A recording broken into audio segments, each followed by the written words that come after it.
안녕하세요. 북포럼 327회 문유한의 마음 청진기 문유한 전자님 모시고 생방송 토크 지금부터 시작하겠습니다. 감사합니다.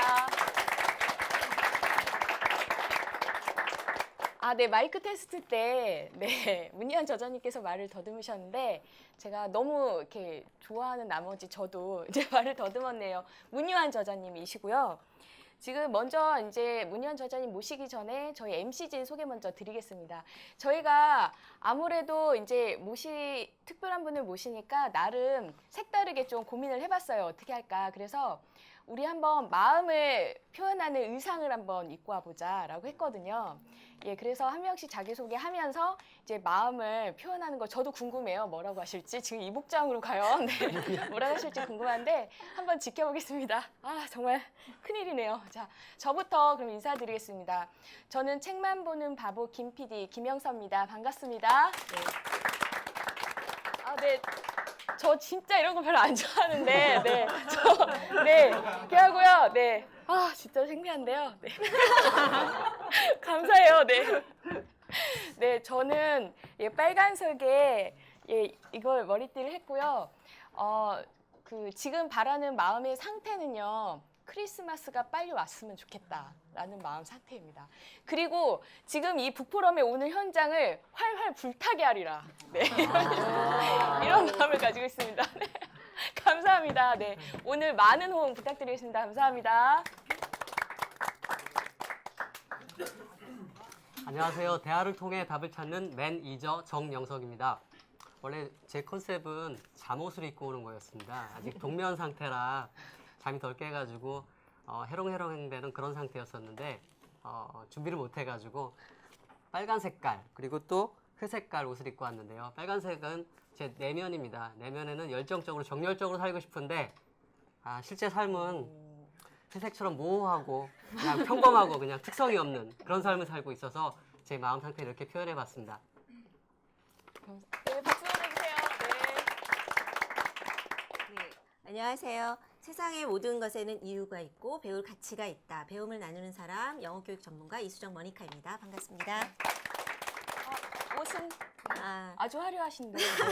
제 옷은 사실은 재활용이에요. 지난번에 제가 재능기부 때 이렇게 크리스마스 특강을 했었거든요. 그때 고민을 하다가 크리스마스 트리를 만들어 왔어요. 그래서 사실은 저희 엄마가 곱게 입으라고 주신 니트에다가 글루건으로 뽕뽕뽕뽕 싸서 여러 가지 것들을 붙여봤는데요. 제 마음 상태는 지금 이렇게 알록달록합니다. 반갑습니다. 안녕하세요. 춤추는 디자이너 김세원입니다. 오늘 제가 입은 의상은요. 처음에 우리 회의했을 때 그 마음청진기라는 책 제목에 따라서 이제 의사 선생님이시잖아요. 그래서 간호사? 이런 이미지로 하려고 했다가 그게 약간 컨셉이 바뀌어서 아무튼 이 옷으로 계속 가려고 하다 보니까 이제 제 마음 상태가 요즘 한동안 제가 굉장히 오르락 내리락 많이 했어요. 뭐 흑과 백 정말 반대. 너무 긍정적으로 갔다가 너무 밑으로 내려갔다가 그런 걸 약간 표현했다는 느낌? 그렇게 얘기하면 될 것 같아요. 지금 저희 MC단 보시면 저희 재밌게 하고 있죠. 굉장히 분위기가 좋았고요. 정영석 쌤이 오늘 처음 하시는 분이세요. 여러분처럼 청중으로 오셨다가 처음에 MC 자리에 앉아 계십니다. 그리고 일부 톡스하셨던 분도 처음에 저 PD 데뷔할 때 같이 데뷔를 했어요. MC 데뷔를. 그래서 이 자리 톡스까지 섰는데 너무 뿌듯하고요. 여러분도 이 기회 많은 신청해 주시고 많이 참여해 주시면 굉장히 좋은 기회 많이 있을 것 같습니다. 자, 저희 인트로만 하다가 이렇게 벌써 자, 저희 주인공 모시겠습니다. 문유한 저자님이시고요. 긴 말 필요 없이 그냥 성함 하나만으로도 이제 설명이 되시는 분이죠. 정신과 의사이시고 심리훈련 전문가이시고 더 나은 삶 정신과 정신경영 아카데미를 운영하고 계시고요. 문유한의 에너지 플러스가 현재 발행이 된 거 많이들 보고 계시죠. 저서로는 굉장히 유명한 저서가 많은데 굿바이 게으름, 그로잉, 내 안의 성장 본능을 깨워라, 그리고 1000개 문제 하나의 해답, 이 세 가지만 일단 적어왔습니다. 모시겠습니다. 오늘 박수 보내주세요. 마음 청진기 저자 정신과의사 문유한입니다. 저는 오늘 의상 컨셉이 따로 있는지 저는 최대한 따뜻하게 입고 오자 오늘 날씨 좀 추웠잖아요. 그래서 네. 그렇게 입고 왔습니다. 네, 반갑습니다. 네, 반갑습니다. 다시 한번 박수 보내주시죠. 네, 반갑습니다. 제가 전 정말 감회가 새로운데 제가 MC를 한번 한 적이 있었어요. 문여한 전장님 모시고 그리고 바로 저 세원쌤 자리에서 이렇게 보면서 지어드린 별명이 있어요. 혹시 아시는 분 계신지 모르겠어요. 예, 촉촉한 눈망울. 정말 그 방송에 굉장히 사심입니다. 지금도 굉장히 사심인데 공심을 유지하면서 할 거고요. 최선을 다해. 그래서 그 굉장히 그 가까이서 보면 빠져들거든요. 그래서 아 역시 정신과 의사이신 걸 망각하고 이렇게 빠져들면서 지금도 보세요. 그래서 오늘 여러분들도 그 촉촉한 눈망울 함께 이렇게 푸근하게 느껴보시길 바라겠습니다. 그럼 한번 이제 다음 질문도 한번 해주시죠. 네. 첫 번째 질문 할게요. 네, 드디어. 네. 죄송해요. 제가 사심을 너무 표출을 해서. 네. 책 제목이 마음청진기예요. 네. 좀 특이하다고 생각을 했거든요. 정신과 의사 선생님은 청진기가 필요 없을 텐데 뭐 마음의 눈으로 본다? 뭐 그런 의미일까? 청진기를 사용하긴 하시나요? 실제 진료할 때는 사용하지는 않고요. 사실 그런 생각은 많이 하죠. 청진기가 좀 있으면 좋겠다. 정말 우리가 인간관계를 하면서 상대방이 어떤 생각을 하고 어떤 마음인지 알고 싶지만 네, 잘 모를 네. 때가 있잖아요. 그럴 때 그렇죠. 정말 어떻게 상대방이 생각하고 느끼는지를 알 수 있는 어떤 그런 도구나 수단이 있다면 참 좋겠다 이런 생각을 많이 해보셨을 것 같아요. 그래서 이 책은 사실 우리가 우리 마음을 잘 모르고 상대방 마음도 잘 모르는데 어떻게 하면 좀 더 우리 마음을 좀 들을 수 있고 네. 볼 수 있는지 그 네. 이야기를 좀 더 담아봤습니다. 네, 알겠습니다. 그럼 본격적으로 이제 한번 어떤 내용으로 이루어져 있는지 한번 보도록 하겠습니다. 이거는요, 제 담벼락을 보시면 아시겠는데, 제가 요즘에 늘 하는 말이에요. 외롭다, 외로워. 맞아. 근데 다른 글에는 제가 뭐 한두 개 좋아요가 눌릴까 말까인데, 외롭다고만 올리면 이렇게 좋아요가 막 몇십 개씩 달리고, 몇십 개. 댓글이 막 괜찮아, 넌 괜찮아 하면서 막 이렇게 달리고 이래요. 그래서 사실 이런 부분들이 있는데, 이제 저뿐만은 아니죠. 그렇죠? 네. 저도 페이스북을 하는데요. 페이스북에 친구를 처음에 소소하게 시작했다가 요즘은 이제 한 1,000명 정도 이렇게 친구분들이 생겼는데 그 많은 분들이 페이스북을 굉장히 열심히 하고 계시고 또 이렇게 보면 모임도 굉장히 많고요. 성년회도 보고 뭐 서로 좋아요도 누르고 즐거운 것들을 많이 올리거든요. 그런데 개인 담벼락에 가보면 서로 다 외로워요. 저처럼요. 예, 군중행 속의 네. 고독, 세상에 나 하나밖에 없어. 다 이렇게 말씀들을 하세요. 그런데 저자님 책에 이렇게 보면 되게 어려운 말이에요. 고독은 내적 충만이지만 외로움은 내적 공허라고 하셨어요. 이걸 보면서 사람들은 외로움을 두려워해서 끊임없이 누군가를 만나고 싶어 하는데 그 안에서 또 외로워하잖아요. 그런데 스스로 선택하는 홀로 있음이 필요하다. 이렇게 말씀하셨거든요. 어떻게 하면 우리는 스스로 선택한 홀로 있음을 이해할 수 있고 일상생활에서 그건 어떤 거죠? 와. 제가 그렇게 썼나요? 네, 그렇게 쓰셨어요. 그래서 네. 고독이라는 거와 외로움은 다르다고 하셨는데 어떤 걸까요? 책에서도 이제 그런 이야기가 좀 있었는데요. 사실 우리가 많이 이제 외롭다라고 좀 느끼는데 고독이라는 어떤 그런 단어와 고독감이라는 어떤 그런 감정, 외로움이라는 감정이 약간 좀 다르다라고 좀 구분할 필요는 좀 있을 것 같고요. 둘 다 똑같은 것은 혼자 있는 거죠. 근데 이제 고독이라는 것은 스스로가 네. 자발적으로 좀 선택을 한 거라고 한다면 외로움이라는 건 누구와 같이 있고 싶지만 혼자라고 좀 느끼는 어떤. 그래서 외로움이라는 건 사실은 어떻게 보면 정말 큰 외로움은 사람들 속에서 더 느껴지는 게 아닌가 싶고요. 근데 고독은 스스로가 혼자 있겠다라고 좀 선택을 하는 거기 때문에 능동적인 혼자 있음이고 그 부분들은 사실은 진정으로 자기 자신을 좀 대면하는 어떤 시간이라고 좀 볼 수 있는데 외로울 때는 사실 우리가 우리 자신을 좀 대면한다고 보기는 좀 어렵죠. 사실은 많은 현대인들이 외로움의 시간들은 많지만 고독의 시간은 좀 없는 것 같아요. 다시 말해서 혼자 있는 시간은 좀 늘고 있지만 네. 사실은 혼자 있을 때 자꾸 뭐 이렇게 페이스북을 하거나 혹은 뭐 저처럼요? 인터넷을 하거나 뭔가 TV를 보거나 자꾸 자기 자신의 어떤 마음을 이렇게 들여다보거나 느껴보거나 이런 시간들을 경험하지 못하고 혹은 자기가 하고 싶은 어떤 그런 삶을 위해서 뭔가 창조에 나가는 어떤 시간으로서 그 혼자 있는 시간을 활용하지 못하고 있다라고 볼 때 사실은 혼자 있는 시간이 정말 절대적으로 네. 외로움의 시간으로 좀 채워지고 있다는 게 현대인들의 고독감이 이게 좀 분리해서 외로움하고 좀 구분해 볼 필요가 있지 않나 싶네요. 근데 선생님 저는요 진짜 외로워요.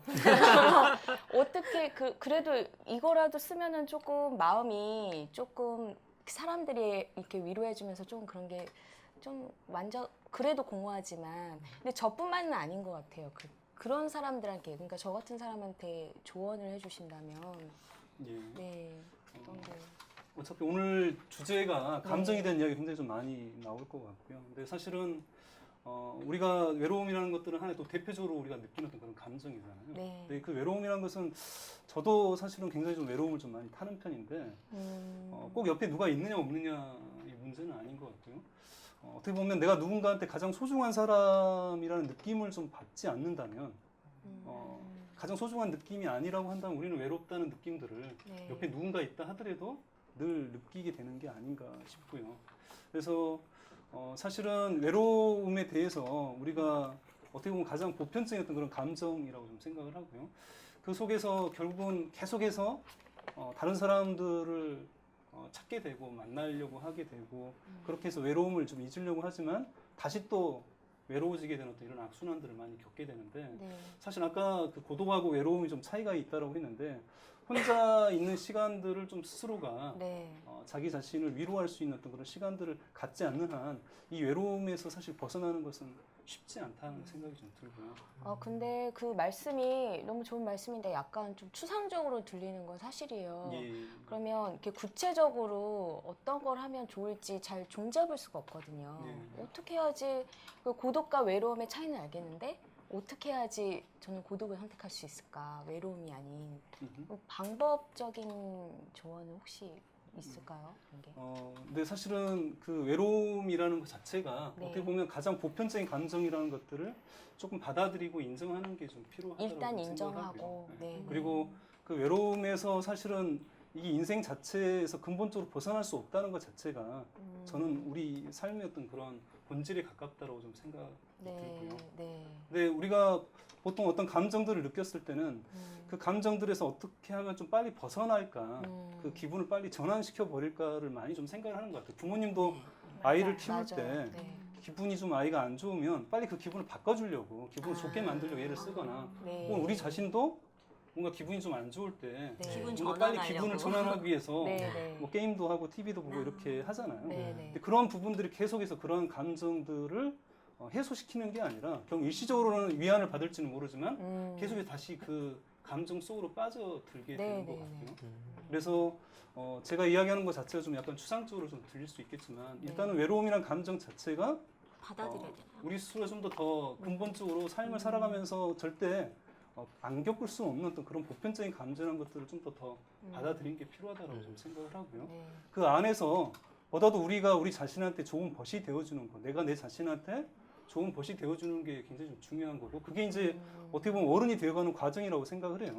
꼭 정말 내가 필요할 때 누군가 항상 내 옆에 있어줄 수 있는 사람을 어떤 그런 구원자 같은 사람을 찾아야지 해결되는 게 아니라 결국은 내가 내 자신한테 어떤 벗이 되어줄 수 있는 네. 그게 바로 좀 어른이 되어가는 과정이라고 생각을 하고요. 그리고 또 그 과정 속에서 중요한 게 네.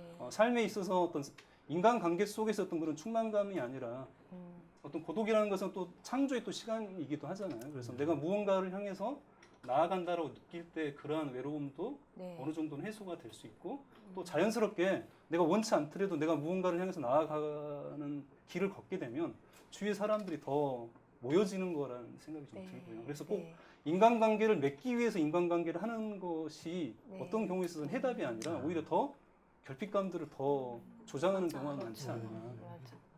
그런 생각도 좀 그럼 저자님도 그럼 그 고독의 시간이 아까 창조의 시간이라고 하셨는데 그 저서를 많이 내셨잖아요. 그런 부분으로 활용을 하셨다고 보면 되는 걸까요? 저 같은 경우도 사실은 굉장히 어떤 그런 공허감이나 외로움을 어릴 때부터 굉장히 많이 느꼈다라고 할 수 있고요. 그래서 네. 이게 참 지독한 놈이더라고요. 그러니까 굉장히 벗어나려고 좀 하는데 이 외로움이나 또 그러니까, 고독감에서 벗어나려고 네. 하는데 인생 전반에 걸쳐 계속 네. 뭔가 이렇게 쫓아다녔던 것 같아요. 그래서 연애도 하고 뭐 신앙생활도 하고 네. 또 뭐 술도 마시고 뭐 아무튼 이렇게 마음에 좀 빈 항아리 같은 어떤 이런 느낌, 외로움이나 공허감들이 빈 늘 항아리. 따라다녔는데 여기 네. 이것도 넣어보고 저것도 넣어봤는데 지금까지 그런 부분들이 근본적으로 어떤 그런 네. 충만감들을 주지 못했던 것 같아요. 근데 그러니까요. 어느 순간에 좀 생각을 해보니까 저한테 정말 결핍돼 있는 게 제가 생각할 때는 사람이 없어서 외롭다, 공허하다 이렇게 생각을 했는데 어느 순간에 제 느낌은 내 안에 내가 없었다는 생각이 많더라고요. 그러니까 자기가 빠져 있는 그런 자기 결핍감 자체가 저는 가장 큰 외로움이었다고 생각을 하고요. 이렇게 아, 많은 분들이 아, 공감을. 많은 분들이 공감하시는 네. 것 같아요. 그래서 제가 이제 한 37살쯤이었을까요? 그때는 누가 뭐래도 좀 내 인생을 좀 살아가자. 네. 네. 그래서 좀 더 제 삶을 좀 살아가자는 또 이런 어떤 방향성들을 찾고 나서부터는 삶의 외로움들이 많이 좀 해소가 됐다는 생각이 들고요. 또 하나는 제가 굉장히 또 존재에 대한 어떤 그런 어떤 허무감 이런 것들을 많이 느꼈는데 이것은 좀 어떻게 보면 지금 솔로이신 분들한테 염장질을 하는 얘기일 수도 있어요. 저요? 저 같은 경우는 뭐 죽음 이후에 또 이런 부분에 대해서 제가 어떤 없어진다는 것에 대한 어떤 두려움이나 이런 것도 굉장히 좀 컸는데 네. 네. 아이가 태어나고 나서 저는 전혀 그런 것들 기대하지 않았는데 아이가 태어나고 나서 내가 없어진다는 어떤 이런 어떤 네. 허무감 자체가 사라지고요. 네. 내가 설사 죽는다고 하더라도 네. 무언가 계속 이어질 수 있을 것이라는 어떤 이런 느낌이 들면서 네. 어떤 깊은 연결감이 생기더라고요. 음. 그래서 아이가 태어난 이후로 어떤 그런 연결감이 생기고 나서는 외로움이나 공허감들이 많이 네. 해소가 된 것 같아요. 역시 제가 듣기로는 그 외롭다거나 고독하다 뭐 이런 게 지금 분리해서 얘기를 했는데 외롭다고 느끼는 사람들한테 얘기를 하다가 뭐 상담을 받아보거나 이러면 너 자신을 온전히 사랑하지 못해서 그렇다라는 얘기를 많이 해요.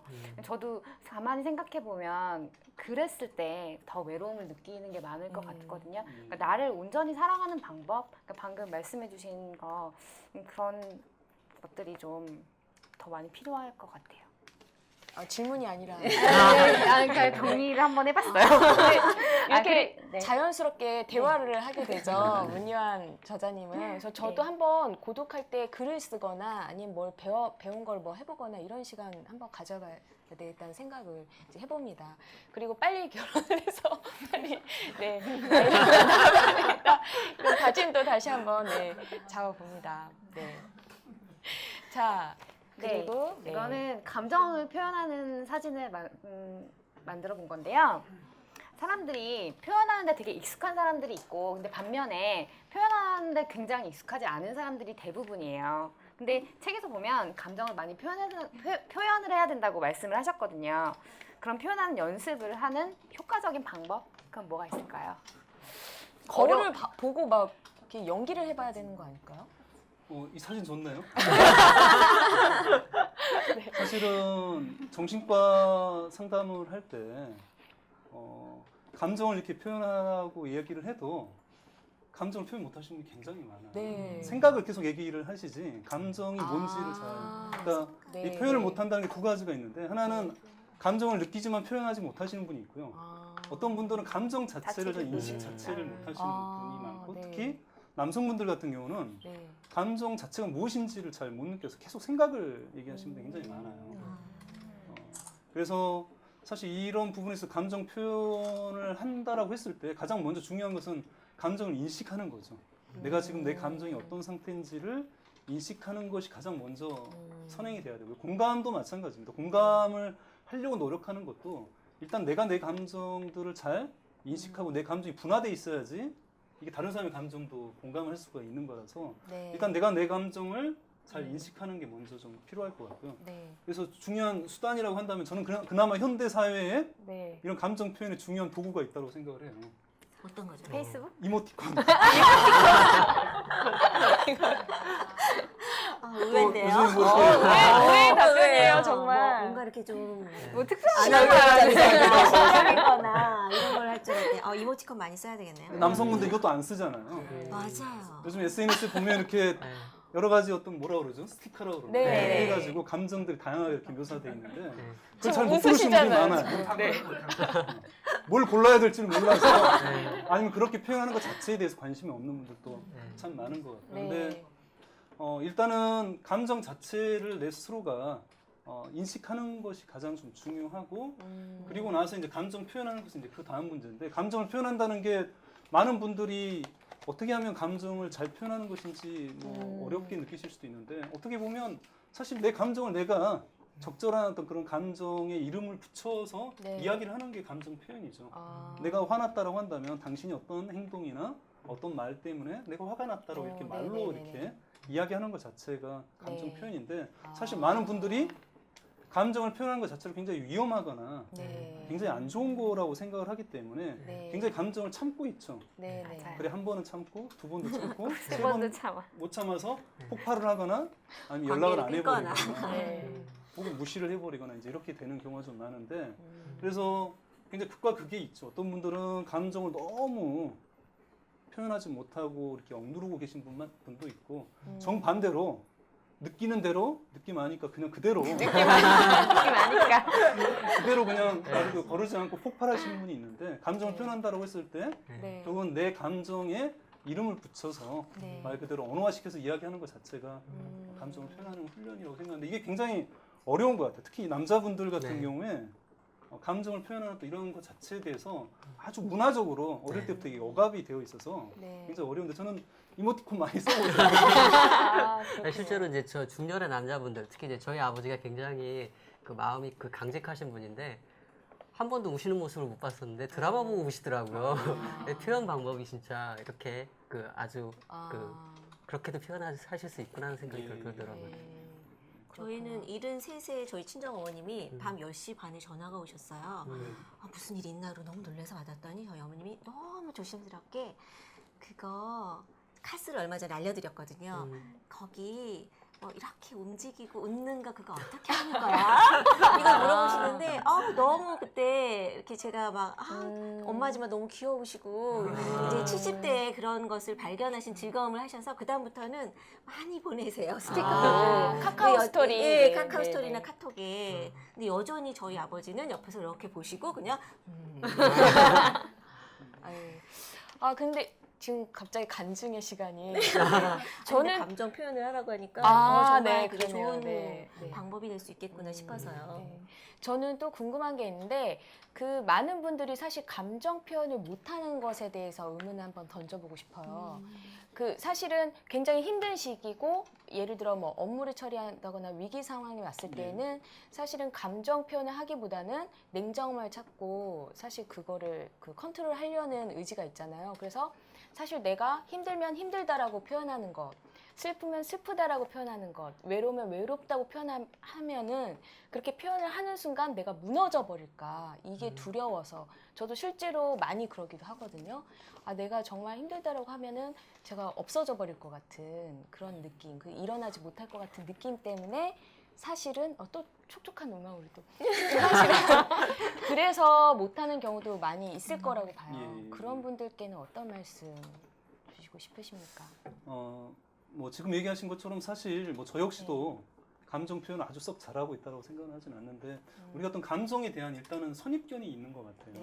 그러니까 감정은 좀 약간 어떻게 보면 위험하고 네. 열등하고 뭔가 우리가 사실은 감정은 이성이 아니기 때문에 비이성이잖아요. 찌질하다고도 하더라고요. 맞아요. 네. 뭔가 좀 어린아이 네, 같다거나 네. 미숙하다라고 좀 생각을 하고요. 그래서 너 철없다. 비이성적이야 그러면 굉장히 모멸감을 느낄 수 있잖아요. 맞아요. 너 감정적이야 이러면 굉장히 좀 어떻게 보면 자존심이 상할 수 있는데 네.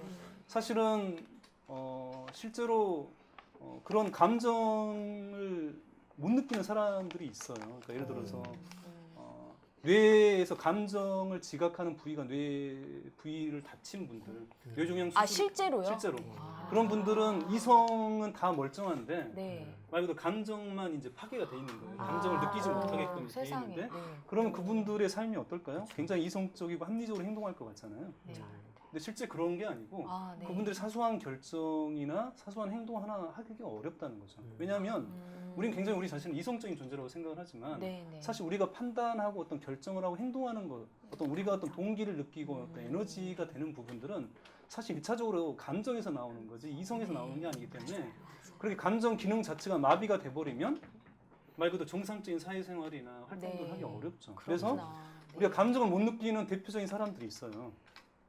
대표적으로 자폐증이 있죠. 자폐증이나 자폐증. 그다음 사이코패스. 네, 네. 사이코패스도 감정을 이제 못 네. 느끼죠. 네. 그래서 이런 경우는 말 그대로 정상적인 어떤 그런 사회생활이나 인간관계를 할 수가 없죠. 그래서 감정 자체에 대한 이게 열등하거나 미숙하거나 혹은 네. 이 부분이 어떤 위험하다는 어떤 인식 자체를 좀 바꾸는 게 필요하고요. 네. 오히려 사실 지금 많은 어떤 정신적인 어떤 스트레스를 받고 있는 부분들은 결국 이성적인 문제에서 어려움을 겪는 게 아니라 결국 우리가 감정 노동이라고 얘기하잖아요. 네, 네. 우리가 결국은 원래 감정을 감춰가면서 우리 역할에 필요한 어떤 거짓된 감정들 서비스 계속적으로 하시는 분들. 서비스하는 네, 네. 분들만의 얘기가 아닌 것 같아요. 저는. 현대인들은 거의 현대인들은 지금 맞아요. 어떤 일을 하더라도 결국 그 역할에서 요구되는 저도 정신과 의사지만 저도 어떤 그런 감정 노동을 하고 맞아요. 있거든요. 그럴 수 있겠어요. 어. 네. 근데 사실 이게 저는 대한민국에서는 더 심해서 네. 대한민국 초등학생도 저는 감정 노동을 하고 있다고 생각을 해요. 엄마나 부모가 바라는 어떤 그런 역할이나 어떤 그런 감정들로서 행동을 하게 되고 그래서 사실은 얼마 전에 그 항공기 내에서 네. 어떤 임원이 이렇게 네. 승무원을 폭행한 어떤 그런 사건도 있었는데 네, 그게 그렇죠. 사실은 제가 보기에는 그 상무도 저는 감정 노동을 하고 있다고 생각을 해요. 그게 정말 해소가 안 되기 때문에 해소가 안 되기 때문에 사실은 엉뚱한 방향에서 그게 폭발이 되는 거지. 네. 그 사람도 결국 감정 기능 자체가 굉장히 고장이 좀 나 있는 상태. 그래서 아. 이게 결국은 어느 정도 있는 그대로 다 표현해서는 또 안 되겠지만 제가 생각할 때는 뭐 굳이 이야기하자면 한 절반 5대5 정도는 감정들이 사실 표현이 돼야 된다고 생각을 하죠. 아, 그렇게 네. 해서 적절하게 표현된 감정들은 이게 우리를 무너뜨리는 게 아니고요. 네. 오히려 감정은 표현을 하게 되는 순간 힘을 잃게 돼요. 그러니까 이게 표현이 안 되고 쌓일수록 이게 말 그대로 더 네, 네, 네. 증상이 되지만 내가 자발적으로 능동적으로 표현하는 어떤 이런 감정들은 네. 그게 바로 네. 치유가 되고 그게 해결이 되고 감정이 지나갑니다. 그래서 네. 사실은 치료라는 것 자체가 그런 해결되지 못한 감정을 네. 지지적인 환경 안에서 다시 재경험하는 것 자체가 사실 치유입니다. 그래서 감정들을 다시 경험하는 게 치유기 때문에 감정을 표현하는 것 자체는 아. 도가 지나치면 이제 물론 곤란하지만 굉장히 건강한 거라고 좀 생각을 네. 하셨으면 좋겠어요. 아, 네. 굉장히 도움이 되는 말씀 주신 것 같아요. 네. 그러니까 일단은 감정에 대해서 긍정적인 이미지를 가져야 되겠군요. 우리가 그렇죠. 인식 자체를. 예. 인식 자체를 네, 변화하고. 네, 알겠습니다. 네. 그럼 지금 시간이 벌써 많이 흘러갔네요. 30분 정도 됐는데 저희 익명 상담 저번 이렇게 앉아서 이렇게 건네 이렇게 돌려주시면 질문 끝난 후에 받도록 하겠습니다. 적어주신 분 넣어주세요. 자, 다음으로 이제 한번 넘어가 볼게요. 여러분 혹시 공갈젖꼭지라고 아시나요? 오래전에 물고 계셔가지고 기억이 안 나실지 모르는데 저도 아마 물고 다녔을 것 같습니다. 저는 한동안 업무 스트레스 때문에 이걸 굉장히 힘들어하는 적이 있었었는데 그 스트레스를 푸는 방법으로 쇼핑을 굉장히 많이 했어요. 인터넷 쇼핑. 인터넷 쇼핑이요? 예, 예. 여자들이 많이 하는 여자들이 많이 그래가지고 하는데. 이제 딱 물건이 배송됐다는 문자가 딱 오면은 그 흥분, 희열. 또 배송이 돼가지고 칼로 딱 뜯어가지고 물건을 받아드는 순간. 아마 다 느끼셨을 텐데 여자분들은. 네, 공감하죠. 근데 지나치지만 않다면은 이런 공갈 젖꼭지도 좀 필요하지 않을까 하는 생각이 드는데 어떠신가요? 그 선물이 공갈 젖꼭지라고 예, 보시고? 그렇게 보는데. 그러니까 공갈젖꼭지라는 것은 이제 그런 의미죠. 사실은 엄마 입장에서는 사실 공갈젖꼭지가 편하거든요. 아이가 찡얼거리고 울 때 공갈젖꼭지 물려놓으면 아이가 조용하잖아요. 근데 이게 이제 한시적으로 그런 적정한 수준에서 이제 사용을 하면 사실 별 문제가 없지만 이걸 이제 예를 들어서 계속해서 사용을 하게 된다면 아이가 나중에는 이제 이걸 떼지를 못하고 뭐 서너 살이 됐는데도 계속 공갈젖꼭지를 물고 있는 경우가 있죠. 이건 이제 말 그대로 중독이 돼 있는 거죠. 아, 네. 그래서 자기가 진짜 뭐 때문에 불편한지 아이도 사실 모르고 네. 나중에 이제 엄마도 모르고 뭔가 조금이라도 불편하면 이제 공갈젖꼭지를 물고 있는데 이게 사실은 서너 살 지나고 나서 공갈젖꼭지를 뗐다고 해서 해결되는 게 아니라 현대인들한테는 이 공갈젖꼭지를 우리가 성인이 돼서도 다 지금 물고 있다는 거죠. 뭔가 마음이 불편하거나 힘들 때 왜 내가 불편한지를 바로 들여다보기보다는 아까 이야기한 것처럼 빨리 그 기분에서 벗어나기 위해서 무언가 잊어버릴 대상들을 이제 찾는 거죠. 아이들이라고 한다면 뭘까요? 게임. 뭐 게임이 되고 요즘에는 이제 스마트폰 이런 게 굉장히 좀 많고요. 어른도 마찬가지죠. 어른도 페이스북. 스마트폰, 쇼핑, 뭐 여러 가지 어떤 중독 먹는 거 이런 것도 먹는 거, 맞아요. 뭐 여러 가지 심지어는 이제 말 그대로 긍정적인 대상도 중독이 되죠. 운동일 수도 있고 일일 수도 있고 일도 그러니까 사람이 맞아요. 불안하면 사람이 불안하면 무언가 불안해서 잊어버리기 위해서 네. 열심히 뭔가 여러 가지 활동들을 하게 됩니다. 네. 그러니까 의미 없는 활동들을 많이 하게 되죠. 그래서 상담실에 와서도요. 네. 사실 우리 어머니들 한번 생각을 해보세요. 어머니들 이렇게 책상 닦는 거. 맞아요. 그러니까 마음이 좀 불안하신 분들일수록 우울하신 분들일수록 어떤 분들은 하루 종일 쓸고 닦고 하세요. 맞아. 그분들은 네. 쓸고 닦지 맞아, 않으시면 맞아. 마음이 너무 네. 불안하시고 네, 힘드신 네. 거예요. 이불 빨래하고 갑자기 맞아요. 장롱 정리하고. 일을 만들어서 맞아요. 하시는 거죠. 그래서 상담실에 오셔서도 불안하신 분들은 네. 손을 가만히 놓지 못하고 네. 어떤 분들은 계속해서 닦아요 상담. 아니 손님으로 오셨는데. 네. 손님 맞아. 오셨는데. 그래서 저는 때로는 밀걸레나 그런데 그분들은 이렇게 움직여야지 이렇게 마음이 안 불안하기 때문에 하는데 문제는 그것도 하나의 이제 공갈적 복지죠. 그래서 무언가 굉장히 열심히 살아가고 바쁘게 살아간다라고 얘기하시는, 특히 정신없이 산다라고 얘기하시는 분들은 네. 그게 공갈적 복지가 아닌지, 네. 정말 내가 어디에서 그런 불안이나 어떤 심적인 어려움들이 있는 건지 네. 사실은 가만히 행동을 하지 않고 지켜보면 네. 내 마음을 느껴보면 이제 찾아갈 수가 있겠죠. 네. 저희 고우성 PD님도 굉장히 일 많이 하시고 그러시는데 혹시 증상이 보이십니까? 혹시? 네, 그 저희들끼리만 생각하겠습니다. 네, 죄송해요. 네, 네, 이 부분도 한번 볼까요? 마음 통장이라는 얘기를 하셨어요. 그게 예. 간단히 설명해 주면 어떤 그러니까 우리의 마음을 말 그대로 통장 개념에 한번 생각을 한번 해봤으면 좋겠습니다. 통장 잔고를 많이 확인하시죠? 네, 통장에 얼마 있는지 확인하시고 네. 네, 돈이 이렇게 부족하면 불안하잖아요. 네. 불안하기 때문에 계속 확인하고 혹시 공돈이라도 있지 않나? 괜히 똑같은 액수인데 더 확인해 보실 수 있는데, 근데 아무튼 우리가 통장은 자꾸 확인하는데 그게 이제 생존에 굉장히 좀 필요하기 때문에 하는 거지만 우리가 마음의 잔고를 얼마만큼 확인하는지 한번 생각해 볼 필요는 있다. 마음의 장고. 그렇죠. 그러니까 우리 마음도 그럼 우리가 말 그대로 저축이 많으면 지출보다 저축이 많으면 좀 플러스 상태가 될 거고요. 네. 여기서 말하는 어떤 저축이라는 건 이제 긍정적인 경험이죠. 그다음에 이제 지출이라는 것은 부정적인 경험인데 긍정적인 경험이 많으면 말 그대로 내가 마음이 건강한 거고요. 쉽게 얘기하면 말 그대로 지출이 더 많고 부정적인 경험이 많다면 내가 이제 마음이 건강하지 못하다는 얘기죠. 근데 다만 통장은 잔고를 확인하기가 사실은 너무 쉬운데 눈에 네. 보이니까 그렇죠. 숫자가. 네. 근데 마음 통장은 내가 들여다 본다고 하들 네. 이게 익숙하지 않으신 분들은 네. 내가 지금 플러스 상태인지 마이너스 상태인지 사실 잘 모르실 수 있다는 거죠. 그러니까요. 네. 근데요, 긍정적인 경험이 많으면 플러스라고 말씀을 하셨는데 그런 경우 있잖아요. 긍정적인 경험이 많기도 하고 부정적인 경험 비슷비슷해요. 근데 네. 사람이 기분에 따라서 어떤 때는 이게 더 많을 수가 있고 긍정적인 생각이 더 많을 수가 있고 아닐 때는 부정적인 생각이 더 많을 수가 있는데 이게 어떤 때는 그 부정적인 마음을 긍정적인 마음으로 이렇게 다시 돌려보려는 그런 노력이 필요할 것 같은데요. 그런 네. 거는 어떻게 하는 좋은 방법이 있을지. 부정적인 마음이 들 때 이걸 네. 긍정적인 마음으로 바꾸는 거예요. 네네네. 근데 이제 사실은 그게 이제 좀 서양적인 방식인 것 같아요. 어떤 부정적인 생각이 들 때 네. 이것을 이제 긍정적인 생각으로 좀 네. 바꾸자. 자꾸 이제 긍정적으로 생각하자는 것은 사실 좀 서양적인 방식이고 아, 그렇습니까? 동양적인 방식은 네. 그대로 그런 받아들이고. 긍정적인 생각이나 그러니까 부정적인 생각이나 부정적인 감정이 들 때 그것을 나라고 생각하기보다는 그걸 한 걸음 뒤에 물러서서 바라보자는 게 좀 동양적인 네. 관찰처럼 예. 그렇죠. 약간 좀 한 걸음 떨어져서 이제 보는 거죠. 네. 그래서 굳이 뭐 몇 가지 팁을 이제 얘기를 하자면 예를 들어서 내가 뭔가 실적을 잘 못 올리고 혹은 실수를 해서 나 바보야, 나는 참 바보야, 나는 형편없어 이런 생각이 맞아요. 자동적으로 이렇게 네. 들었다라고 했을 때 네. 그걸 이제 억지로 이제 나 그렇지 않아, 나는 괜찮은 사람이 이렇게 이제 바꾸는 것이 이제 아까 얘기했던 예, 긍정적인 성향. 사고로 전환하는 네, 거라고 네, 한다면 네. 거리를 둔다는 것은 동양적인 접근을 한다면 이제 이런 거죠. 내가 지금 나를 바보라고 생각하고 있구나. 그러니까 분할을 붙이는 거예요. 분할. 내 생각에 대해서. 그렇구나. 내 감정 굉장히 화가 나 있다고 한다면 내가 지금 화나 있구나, 화가 나 있구나라고 내가 내 감정에 대해서 분할하고 이름을 이제 붙이거나 내 생각에 대해서 네. 분할하고 이름을 붙이는 순간 어떤 차이가 느껴지세요?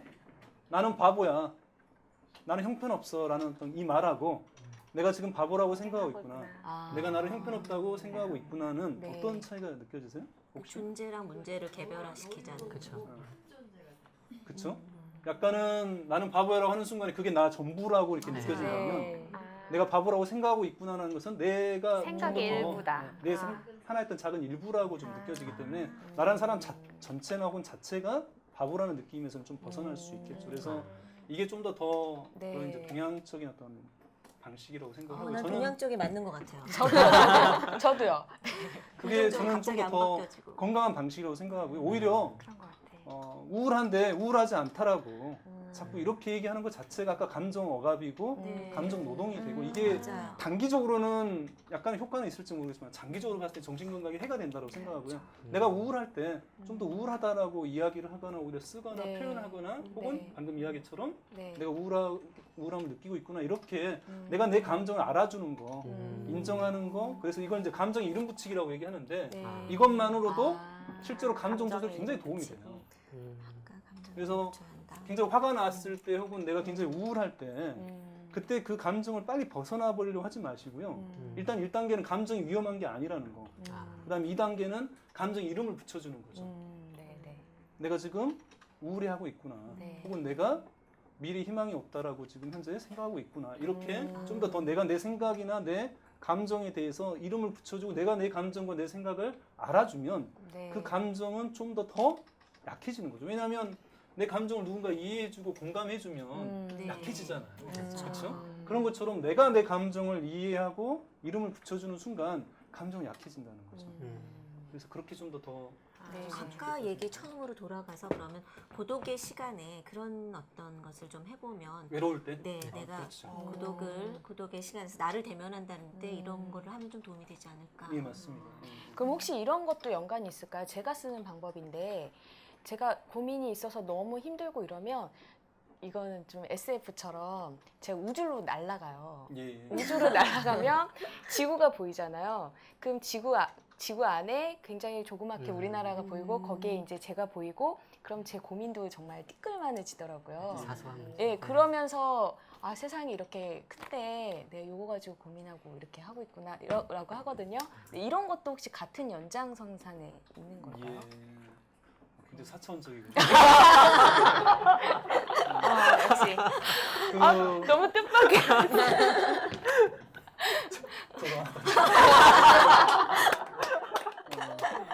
사차원. 거기에 시간대 받은 이 경험을 하게 되면 말 그대로 삶 자체가 바뀔 수밖에 없는 그런 경험이 있대요. 그 몇 가지가 있는데 그 중에 하나가 네, 뭐 책에도 이제 나와 있는데 우주 비행이래요. 저처럼요. 그렇죠. 말 그대로 네. 지구 바깥에서 유영을 하면서 지구의 전체적인 모습을 보게 되는 순간 그 어떤 일체감과 그 신비감을 어떻게 표현할 수가 없어서 그 기존에 가지고 있는 자기 자신의 어떤 그런 어떤 신념이나 어떤 생각, 어떤 사소한 차이 이런 부분들이 전혀 중요하지 않고 모든 게 다 연결돼 있고 하나라는 어떤 그런 똑같아. 일체감들이 강하게 들어서 네, 네. 이 우주 비행을 마치고 오신 분들이 직업을 이제 과학자인데 네. 직업을 이제 바꿀 때 하나같이 그런 이제 어떤 그런 공동체를 위한 어떤 그런 일을 한다거나 종교적인 일을 한다거나 그래서 오히려 네. 더 신앙생활을 하거나 이렇게 되신다고 얘기를 하죠. 그래서 네. 그 기존에 어떤 가지고 있는 어떤 본인의 어떤 그런 생각에서 크게 벗어나게 네. 된다라고 얘기를 해서 방금 얘기하신 것처럼 네. 그렇게 하실 수 있다면 유체 이탈을 해서 내가 나를 바라보시는 게 필요하죠. 아, 유체이탈은 아닌데. 네, 알겠습니다. 아, 그렇군요. 알겠습니다. 저는 상당히 좋은 잘하고 방법을 있습니다. 네, 쓰고 있는 거네요. 여러분도 한번 해보십시오. 네. 예, 그 다음에 번아웃 증후군이라는 게 있는데 제가 책을 읽어보니까 사실 제가 이 증세를 좀 앓고 있는 것 같기도 해요. 이게 어떤 증세인지 한번 설명 먼저 해주시겠습니까? 네. 뭐 설명을 하지 않으셔도 다 이제 아실 것 같은데 사실은 자동차는 연료계가 있잖아요. 그래서 우리가 자동차 운전을 하다가 네. 말 그대로 이제 빨간 불이 켜지거나 혹은 그 전에 사실은 이제 바닥이 나기 전에 먼저 이제 주유소에 들려서 기름을 넣잖아요. 그래서 사실 연료가 떨어질 일이 별로 없는데 문제는 사람은 우리가 사실은 몸은 거짓말을 안 하는데 마음은 우리 자신을 굉장히 속인다는 거죠. 그쵸? 네. 그러니까 내가 힘들어도 아 뭐 다 힘들지 뭐 나만 힘들겠어 그렇지. 네. 혹은 내가 힘들다는 것조차도 사실은 내가 인정을 하지 않고 계속 이성적으로 네. 내가 이렇게 해야 된다는 어떤 의무감이나 책임감의 여러 가지 어떤 그런 이유들 때문에 인정받고 싶다는 마음이든 어떤 이유 때문에 내 몸에서 오는 어떤 이런 신호들을 다 무시하고 있다는 그 거죠. 정신력이 나약해서 그런 거야. 뭐 이렇게 그렇게 해서 하잖아요. 스스로가 채찍질을 하죠. 네, 네, 아. 네. 그렇게 하는데 문제는 이미 이제 경고등이 사실 이제 들어왔는데 그것들을 이런 식으로 계속 이제 네. 스스로가 무시하다가 어느 어느 순간에 아, 말 그대로 네. 이제 고꾸라지고 말 그대로 소진이 되는 거죠. 그래서 지금 이제 한병철 교수님이 피로사회라는 어떤 책에도 이제 네. 그런 네. 표현을 좀 쓰셨는데 뭐 사실 현대인들이 가지고 있는 어떤 그런 어떤 증후군이죠. 네. 그래서 뭔가 스스로가 가지고 있는 네. 어떤 에너지나 어떤 능력의 한계가 있는데 그 이상 스스로가 자기 자신을 네. 뭔가 어떤 성과를 내기 위해서 혹은 인정을 받기 위해서 스스로가 스스로를 계속 그냥 착취하는 거죠. 착취하는지도 모르고 스스로 할 수 있다는 어떤 그런 과잉 긍정 속에서 자기 자신을 네. 계속해서 혹사시켜서 결국 나중에는 그게 말 그대로 번아웃이 되는데 네. 이게 이제 예를 들어서 특히 남자분들 40대, 50대 이분들 굉장히 많습니다. 그래서 이게 아, 네. 번아웃증하고 동일한 개념이 돌연사입니다. 돌연사. 아, 그러니까 돌연사도 비슷한 게 네. 사실은 엄밀한 의미에서 돌연사는 저는 없다고 생각을 해요. 왜냐?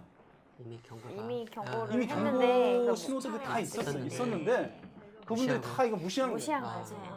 뭐 지금 뭐 이 정도 아닌 이상 어디가 있냐라고 얘기를 하면 다 무시를 하면서 그 경고 신호를 무시했기 때문에 이걸 돌연사라고 얘기를 하는데 사실 이거 돌연사는 아니라는 거죠. 네. 이미 경고 신호가 있었기 때문에. 네. 아니 그런데 사실 인간의 능력은 이만큼 어마어마한데 사실 우리가 뭐 몇 프로도 사용하지 않는다. 그러니까 사실 무한대다. 이런 의견이 있는 반면 지금 말씀하신 내용은 어떻게 보면 반대의 개념처럼 느껴지거든요. 예. 그러니까 우리가 그걸 어떻게 알아채야 할지 안 그러면 우리가 우리 한계를 이미 설정해 놓고 사실 이걸 너무 의식하다 보면 한계를 설정해 놓고 능력을 더 발휘할 수 없는 상황까지 될 수 있지 않을까요? 네. 그래서 사실은 우리도 어떤 그런 계측기가 있으면 사실 네. 이제 이런 문제에서 어느 정도 많이 해결이 될 텐데 네. 안타깝게도 사실 이제 그걸 아, 네. 사실 알 수는 없는 거라서 아. 결국은 이제 중요한 게 내가 내 자신을 이해하는 거죠. 내가 내 자신을 인식하는 게 그래서 가장 중요한 거야. 그래서 정신과에 오시는 분 중에 많은 분들은 자기 이해가 굉장히 떨어져 계신 분들이 많아요. 네. 그래서 내가 얼마만큼 할 수 있는지를 사실은 객관적으로 이해한다는 네. 게 굉장히 어렵잖아요. 그러니까요. 네. 그래서 그 부분들을 사실 한꺼번에 내가 뭐 이렇게 하지 않고 알 수 있는 건 아닐 것 같고요. 네, 네. 그러니까 방금 네. 말씀드린 것처럼 여러 가지 내가 어떤 삶 속에서 여러 어떤 네. 과제랄지 네. 여러 가지 일들 속에서 네. 내가 내 스스로의 그런 어떤 일들을 해 나가면서 한계들을 이제 스스로 알아 나가는 건데 근데 한 가지 확실한 것은 이 한계나 어떤 내가 할 수 있는 능력이라는 게 고정치는 아니라는 거죠. 그러니까 태어날 때부터 우리가 가지고 나와 있는 어떤 능력치라는 게 사람마다 다 다르잖아요. 불안이라는 것도 어떤 사람은 불안이 별로 없는 사람도 있고 굉장히 많은 어떤 소심함이나 불안함을 가지고 태어난 사람도 있는데 문제는 이 능력이나 어떤 우리가 가지고 있는 이 어떤 힘들이 네. 어떤 절대적인 또 고정치는 아니고 이게 계속해서 확대될 수도 있고 네, 네. 축소될 수도 있다는 네. 거예요. 그래서 자기 분수를 알아야 된다. 자기 그릇을 알아야 된다라고 했을 때 저는 그 표현 자체를 사실은 절반은 공감하지만 절반은 반대하는 것은 그 그릇이라고 했을 때 굉장히 이게 고정적인 느낌이 들잖아요. 네. 마치 이렇게 변하지 않는 것으로 생각하는데 절대 그렇지 않고요. 아. 이것은 계속해서 확장될 수 있는데 다만 네. 이게 점진적인 과부하를 통해서 이 능력들이 향상이 되거나 신장이 되는 거지 네. 이게 내가 의욕만 앞세워서 그냥 욕심만 내세운다고 해서 막 이게 용량이 커지는 건 아니기 때문에 나름대로 이렇게 점진적으로 네. 이런 능력들이나 내 한계들을 넓혀 나가는 게 네. 필요하다라고 좀 생각을 하고요. 네. 그런 부분의 경고 신호가 가장 중요한 게 이제 감정이라는 거죠. 그래서 감정을 잘 느끼고 이해하는 사람은 여러 가지에 있어서 정신적으로 저는 건강한 사람들이라고 생각을 네. 하고요. 네. 그래서 이 감정은 긍정적인 감정이든 부정적인 감정이든 우리가 네. 왔을 때 굉장히 의미가 있고 부정적인 감정, 부정적인 감정대로 뭔가 네. 나한테 전해주고자 하는 메시지라는 거죠. 그래서 분명한 이건 메시지가 있다는 것들을 생각하고 그 메시지를 들여다보려고 사실 생각을 해야지 그 메시지를 수신을 안 하려고 하고 외면하는 네. 것 자체가 네. 계속해서 우리를 소진시키거나 위험한 상태로 네. 만들지 않나 그런 네. 생각이 드네요. 시간을 많이 끌긴 하지만 꼭 질문 드리고 싶어요. 근데 이 자신의 한계치라는 게 제가 생각하는 한계치와 객관적으로 제3자가 보는 게 어떻게 보면 더 정확할 수도 있잖아요. 예. 제3자가 말하는 능력의 한계치 이렇게 다를 수가 있는데 그럴 때는 어떤 방향으로 그럴 때에도 저의 느낌을 받아들인 걸 우선식으로 해야 될까요? 상대방이 제 능력의 한계를 알 수 있을까요? 저는 글쎄요, 그건 잘 모르겠고요. 저는 가장 자신이 잘 알 수 있다라고 좀 생각을 하고, 다만 그게 이제 뭐 마음만 먹으면 뭐든지 할 수 있다는 또 이런 네네네네. 어떤 그런 근거 없는 어떤 자신감, 하긴 어떤 경우는 근자감도 있지만 아무튼 네. 그런 거라기보다는 아까 얘기했던 것처럼 실제적으로 네. 내가 어떤 도전들을 해 나갔을 때 네. 실제적인 어떤 그런 결과물들이 주어지잖아요. 네. 그 결과물들 속에서 사실은 내 스스로 평가를 하는 게 필요하죠. 어떤 생각 속에서 평가하는 게 아니라. 그래서 네. 객관적인 자기 이해를 위해서 굉장히 필요한 것은 행동을 통해서 내가 나를 이해하는 게 굉장히 중요한 겁니다. 내 생각을 가지고 나를 이해하는 게 아니라 네. 내 행동을 가지고 네. 그다음 내 결과를 가지고 나를 이해하는 게 굉장히 필요하죠. 일단은 자기 자신을 정확하게 이해하는 게 제일 첫 순서가 될 것 같아요. 예. 네, 알겠습니다. 자, 그러면 다음으로 한번 넘어가 보겠습니다. 네. 저 그림 보면 혹시 어떤 게 느껴지세요? 흔들리는 갈대? 이제 또 어떤 얘기를 저는 여쭤보고 싶냐면요.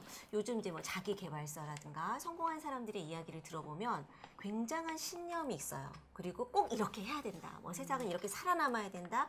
아니면 이렇게 하십시오. 아주 절대적인 어조로 얘기를 하고 신념을 피력하는 사람들이 요즘 이제 인기를 많이 얻고 있는데요.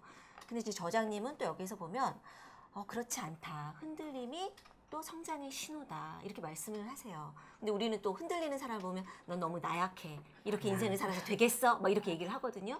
그러면 경계해야 되는 나약함. 그 다음에 우리가 어떤 것은 성장하는 신호지? 나 이렇게 지금 흔들리는 거 성장하고 있는 거야? 또 어쩔 때는 이건 아니야. 나약한 거야. 이것들을 어떻게 구별할 수 있을까요? 근데 뭐 저는 흔들림하고 나약함이라는 것 자체가 사실 다른 건 아니라고 생각을 하고요.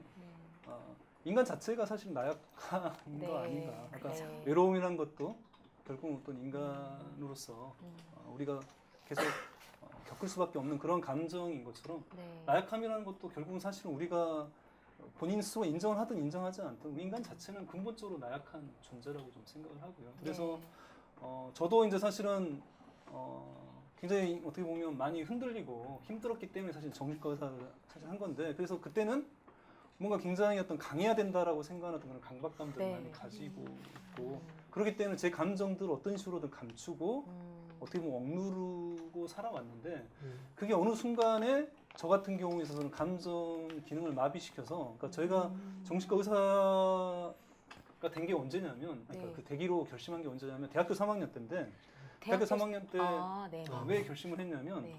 제 친한 친구가 죽었어요. 제 친한 친구가 군대에 가서 의문사로 이제 죽었는데, 그 장례식을 치르는 동안에 제 친구들이랄지 부모님, 그 친구 부모님 막 이렇게 울고 막 정말 이렇게 그런 갑작스러운 죽음 앞에서 다 충격과 어떤 그런 슬픔 속에 잠겨 있는데, 저는 그 상황이 너무 충격이 커서가 아니라 어떤 상황인지 현실적으로 다 받아들이고 있는데 슬프지가 않는 거예요.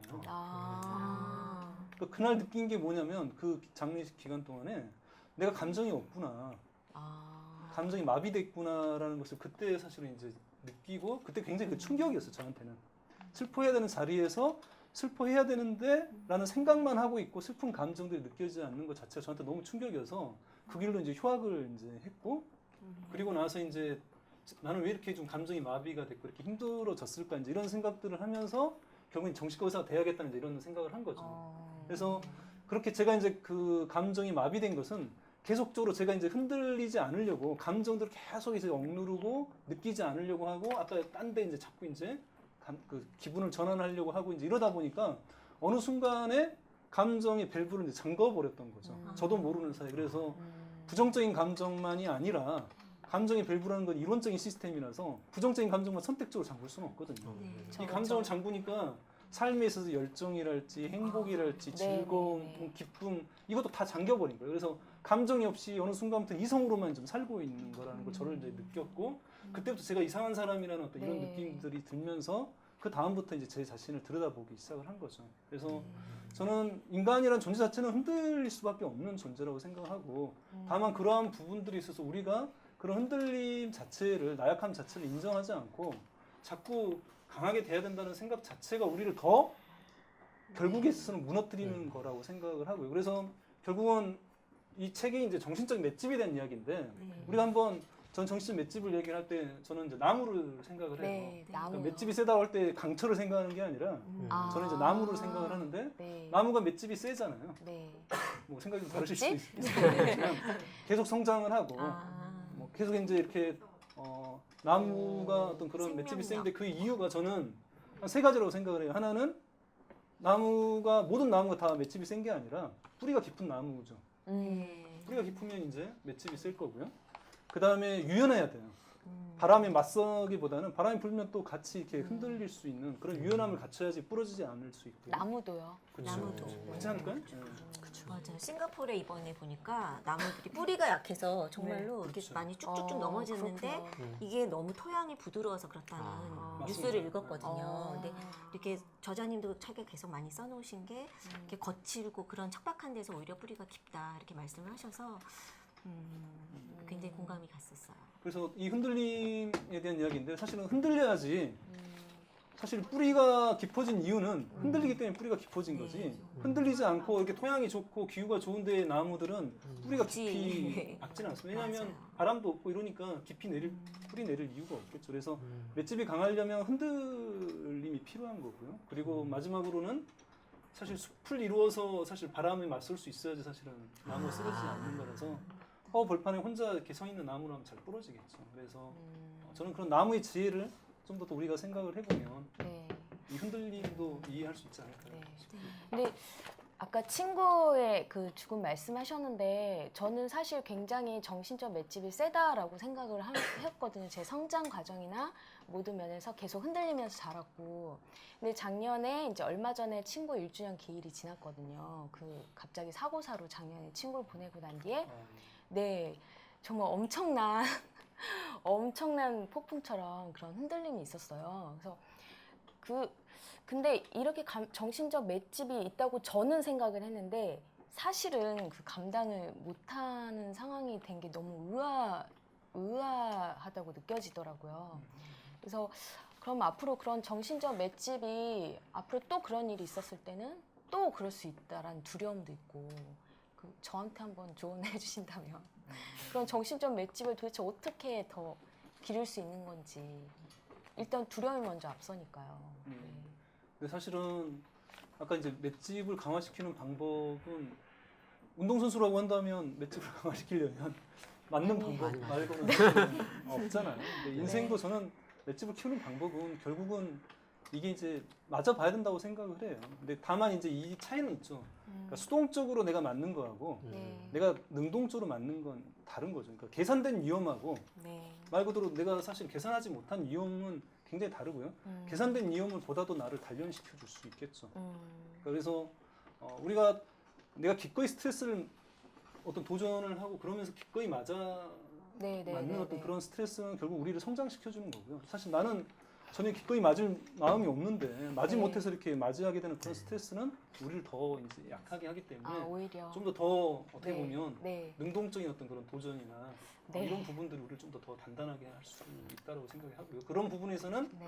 내가 먼저 다른 사람한테 다가가고 그다음 내가 내 감정에 대해서 사실 이야기하는 것도 이게 능동적인 어떤 그런 네. 도전이고 아까 이야기했던 것처럼 맷집을 키워나가는 과정이지 않을까 싶네요. 그 과정에서 처음에는 네. 네. 많이 흔들리는 모습이 설사 보인다고 하더라도요. 알겠습니다. 네, 감사합니다. 흔들리네요, 지금. 자, 이 부분 한번 먼저 말씀 나누겠습니다. 네. 내가 커지면 문제는 작아진다라고 책에 써놓으셨는데요. 솔직히 내가 커지는 방법 있을까요? 먼저 내가 커지면 문제는 작아진다. 이거 먼저 네, 한번 설명? 의미 먼저 한번 알고 싶어요. 저는 이제 뭐 저 같은 분이 혹시 아마 있으실 거예요. 저는 힘들 때 하는 짓 중에 하나가 그러니까 지금이라기보다는 결혼하기 전에 이제 네. 힘들 때 옛집을 가거나 네. 옛날 학교를 가보거나 뭐 이렇게 했던 것 같아요. 네. 아마 그 시절이 아마 좋았기 때문에 좀 더 그 시절의 어떤 느낌들을 갖고 싶었는지 모르겠지만 그래서 초등학교를 이제 가보곤 해요. 뭐 대학교 때도 가보고 초등학교를. 네. 근데 갈 때마다 느끼는 게 참 작다.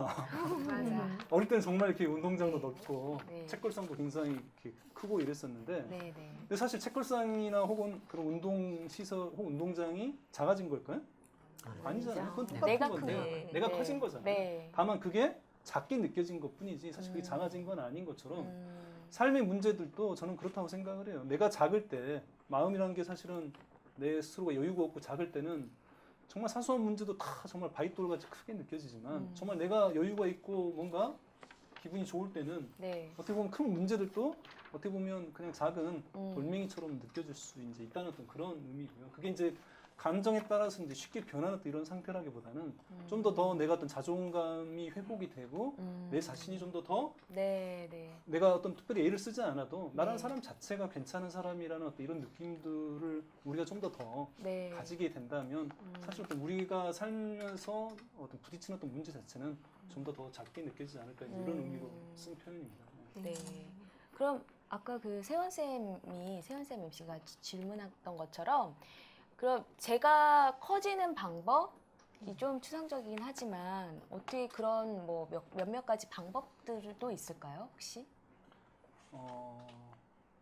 그러니까 내가 커진다는 게 이제 결국 이제 아까 말씀드린 것처럼 네. 자존감에 대한 어떤 그런 이야기라서요. 사실 아, 이건 이제 네. 얘기를 하다 보면 네. 사실은 뭐 굉장히 좀 길어질 수도 있을 네, 것 네. 같은데 뭐 그냥 팁으로 얘기를 드릴까요? 네, 팁으로 얘기를 네. 한다면 내가 내 자신에게 어떤 좋은 벗이 되어준다는 게 이제 아까 그런 네, 네, 네. 표현처럼 이렇게 자존감에 있어서 굉장히 좀 중요한 거라고 생각을 하고요. 그래서 네. 저 같은 경우에 있어서 거울을 볼 때 저 같은 경우는 한 번씩 이제 거울을 볼 때 제 외모만을 보는 게 아니라 네. 제 마음하고 잠깐 이렇게 대화를 나누죠. 거울을 볼 때. 아. 그래서 뭔가 촉촉한 눈빛이라고 제가 제 자신의 거울 속에 비춰진 모습을 보면서 제가 따뜻한 눈빛으로 거울 속에 있는 나를 마치 내가 가장 좋아하는 사람을 바라보는 혹은 실제 네. 좋아하는 사람이 거울에 있다라고 생각해도 좋고요. 네. 그래서 정말 그 좋아하는 사람을 내가 보는 것처럼 그런 눈빛이나 그런 마음으로 내가 나를 보게 되는데 그러게 되면 사실은 굉장히 어떤 그런 건강한 연민의 마음이 생겨요. 네. 내가 어떤 문제에 부닥치거나 내가 뭔가 힘들었을 때 네. 내 스스로가 예전에는 자꾸 나를 비난만 했다라고 한다면 그런 건강한 연민의 마음이 이제 자라나게 되면 괜찮아라고 얘기할 네. 수도 있고요. 그래서 내가 나를 위로해 줄 수 있는 그런 힘들이 조금씩 이렇게 생길 수 네. 있다고 생각하기 때문에 거울을 볼 때 너무 이렇게 외모만 이렇게 확인하지 마시고 내가 나를 좀 더 친구 같은 어떤 그런 느낌으로 좀 바라봐 주시는 거. 네. 저는 이렇게 셀카 이렇게 예쁘게 이렇게 찍잖아요. 예. 그런 것도 방법이 되나요? 그럼요. 네, 네. 방법 된답니다. 두분 아까 찍었던 두 분.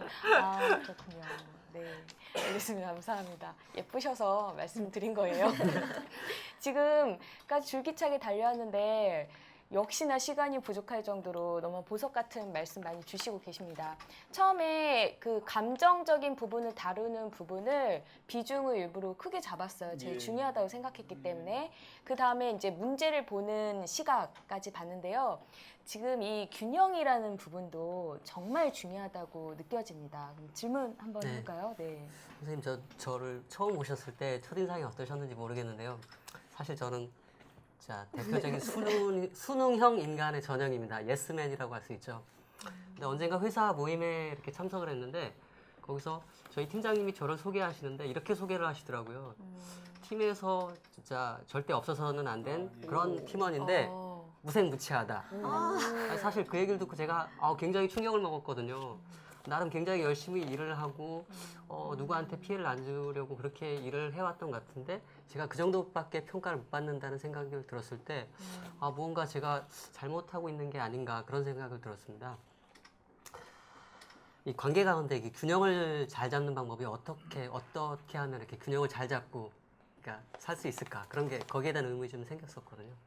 내부랑 네. 외부 간의 그런 내부에서 나오는 것과 외부에서 이제 주어지는 아니면 또 요구하는 그런 이미지가 예. 있잖아요. 그 네, 사이의 간극이 너무 크다는 거죠.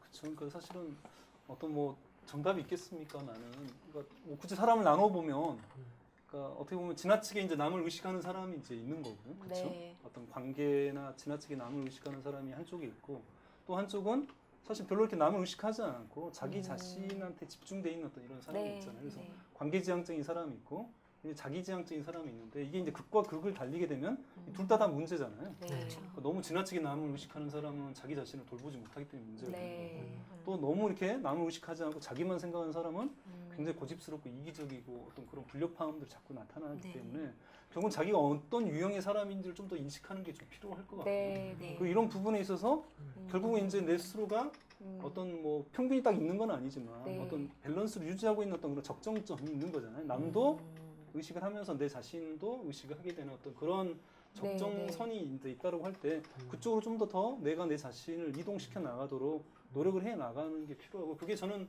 충분히 네. 여러 가지 훈련을 통해서 가능하다라고 좀 생각을 하는데 음. 다만 내가 어떤 사람인지를 잘 모르시는 분들이 있죠. 그러니까 예를 들어서 나는 굉장히 다른 사람들을 배려를 하고 다른 사람을 이렇게 맞춰주고 이타적이라고 이렇게 네. 생각하는데 네. 정작 상대방은 그 사람은 그렇게 보지 않는 경우가 맞아요. 왕왕 있다는 거죠. 네. 그렇죠. 네. 그래서 나는 굉장히 뭐 아내한테 잘해준다라고 생각을 하지만 아내 얘기를 들어보면 또 아내 얘기는 아니거든요. 네.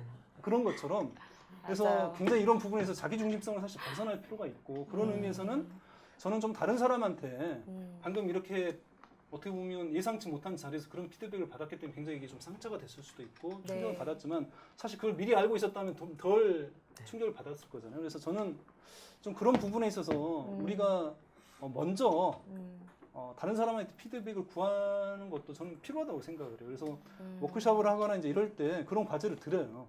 아, 당신의 장단점에 네. 대해서 네, 네. 친구 몇 명, 네. 뭐 동료 몇 명, 가족 몇 명한테 네. 장단점에 대해서 한번 이렇게 문자나 이메일을 보내서 한번 알려달라고 얘기를 한번 해봐라. 이렇게 했을 때 스스로가 예상하지 못했던 답변이 너무 많다는 거죠. 나는 단점이라고 생각하지 않았던 게 단점으로 막 나오고 네. 나는 전혀 장점이라고 생각하지 않고 이건 당연히 해야 될 거랄지 혹은 잘하는 게 아니라 그냥 별거 아니라고 생각했던 건데 다른 사람 눈에는 네. 굉장히 그게 그 사람의 강점으로 이렇게 보여서 아 이게 강점일 수 있구나를 자기 인식에 대한 어떤 새롭게 눈을 뜨게 되는 경우가 좀 많고요. 또 상처받는 분도 있습니다. 보냈는데 그렇죠. 장점 없는데 그렇죠. 네. 물론 이제 장난으로 이제 이렇게 얘기하시는 분도 네. 있는데 답장을 안 주셔서 좀 상처받으신 분도 있지만 그건 충분히 좀 저는 그런 경험들을 해보는 게 네. 좀 더 자기 객관에 좀 도움이 된다라고 좀 생각을 하고요. 아, 대화를 한번 나눠봐야 되겠어요. 대화도 필요하죠. 그쵸? 대화를 통해서도 네. 하는데 남자들은 특히 이제 이런 부분들에 대해서 네. 굉장히 좀 생뚱맞죠. 남자들 대화에서 이런 질문을 한다는 것 자체가. 네, 네. 아까 그 외부하고 저의 시각하고 그 차이를 말씀하셨는데요. 그 일할 때도요. 사실 그런 나는 막 시선을 의식 안 하고 이렇게 간다라고 하지만 뭐 시샘하거나 뭐 해서 막 구설수가 많잖아요. 그럴 경우에 그 책에 보면은 여기에도 이제 그런 분들 많이 계실 텐데 그럴 때는 차라리 이제 그 사다리를 가다가 예. 사다리 말씀하셨죠? 사다리를 가다가 누가 막 걔가 막 이렇게 물려고 한다. 그러면 다시 올라가던 걸 내려와서 얘를 상대할 거냐 그냥 올라갈 거냐 이 얘기가 있어요. 책에 보면. 그래서 거기서 그냥 올라가는 방향을 이렇게 제시를 해주셨는데 일을 하다가 보면요 이런 경우도 있어요. 아, 저 개 한 마리쯤 뭐 무시하고 그냥 난 내가 이렇게 가야지 꿋꿋하게 가야지 하는데 이 개가 개떼를 몰아가지고 와가지고 사다리를 막 물어뜯고 막 흔드는 거예요. 그럴 때는 제가 무조건 올라가면 사다리가 흔들어서 무너질 것 같잖아요. 그럴 때는 차라리 내려와서 니네 내가 이런 사람이야 싹 정리를 해주고 올라가야 되지 않을까 이런 의미 들거든요. 근데요. 개떼라고 그러면 이야기가 좀 달라지는 거예요. 개 한 마리인데. 근데 사실 직장 생활을 하면서 인간관계에 어떤 갈등이라는 건 사실 피할 수 없다고 생각을 하고요. 그건 어느 집단이나 마찬가지겠죠. 근데 사실 정말 어떤 조직이나 어떤 집단에 들어가도 정말 사람 좋은 사람이 있고요. 그 사람은 누구를 만나도 좀 사람 좋다는 얘기를 들을 사람이 100명이라고 한다면 두세 명은 그런 사람이 이제 있다고 생각을 하고요.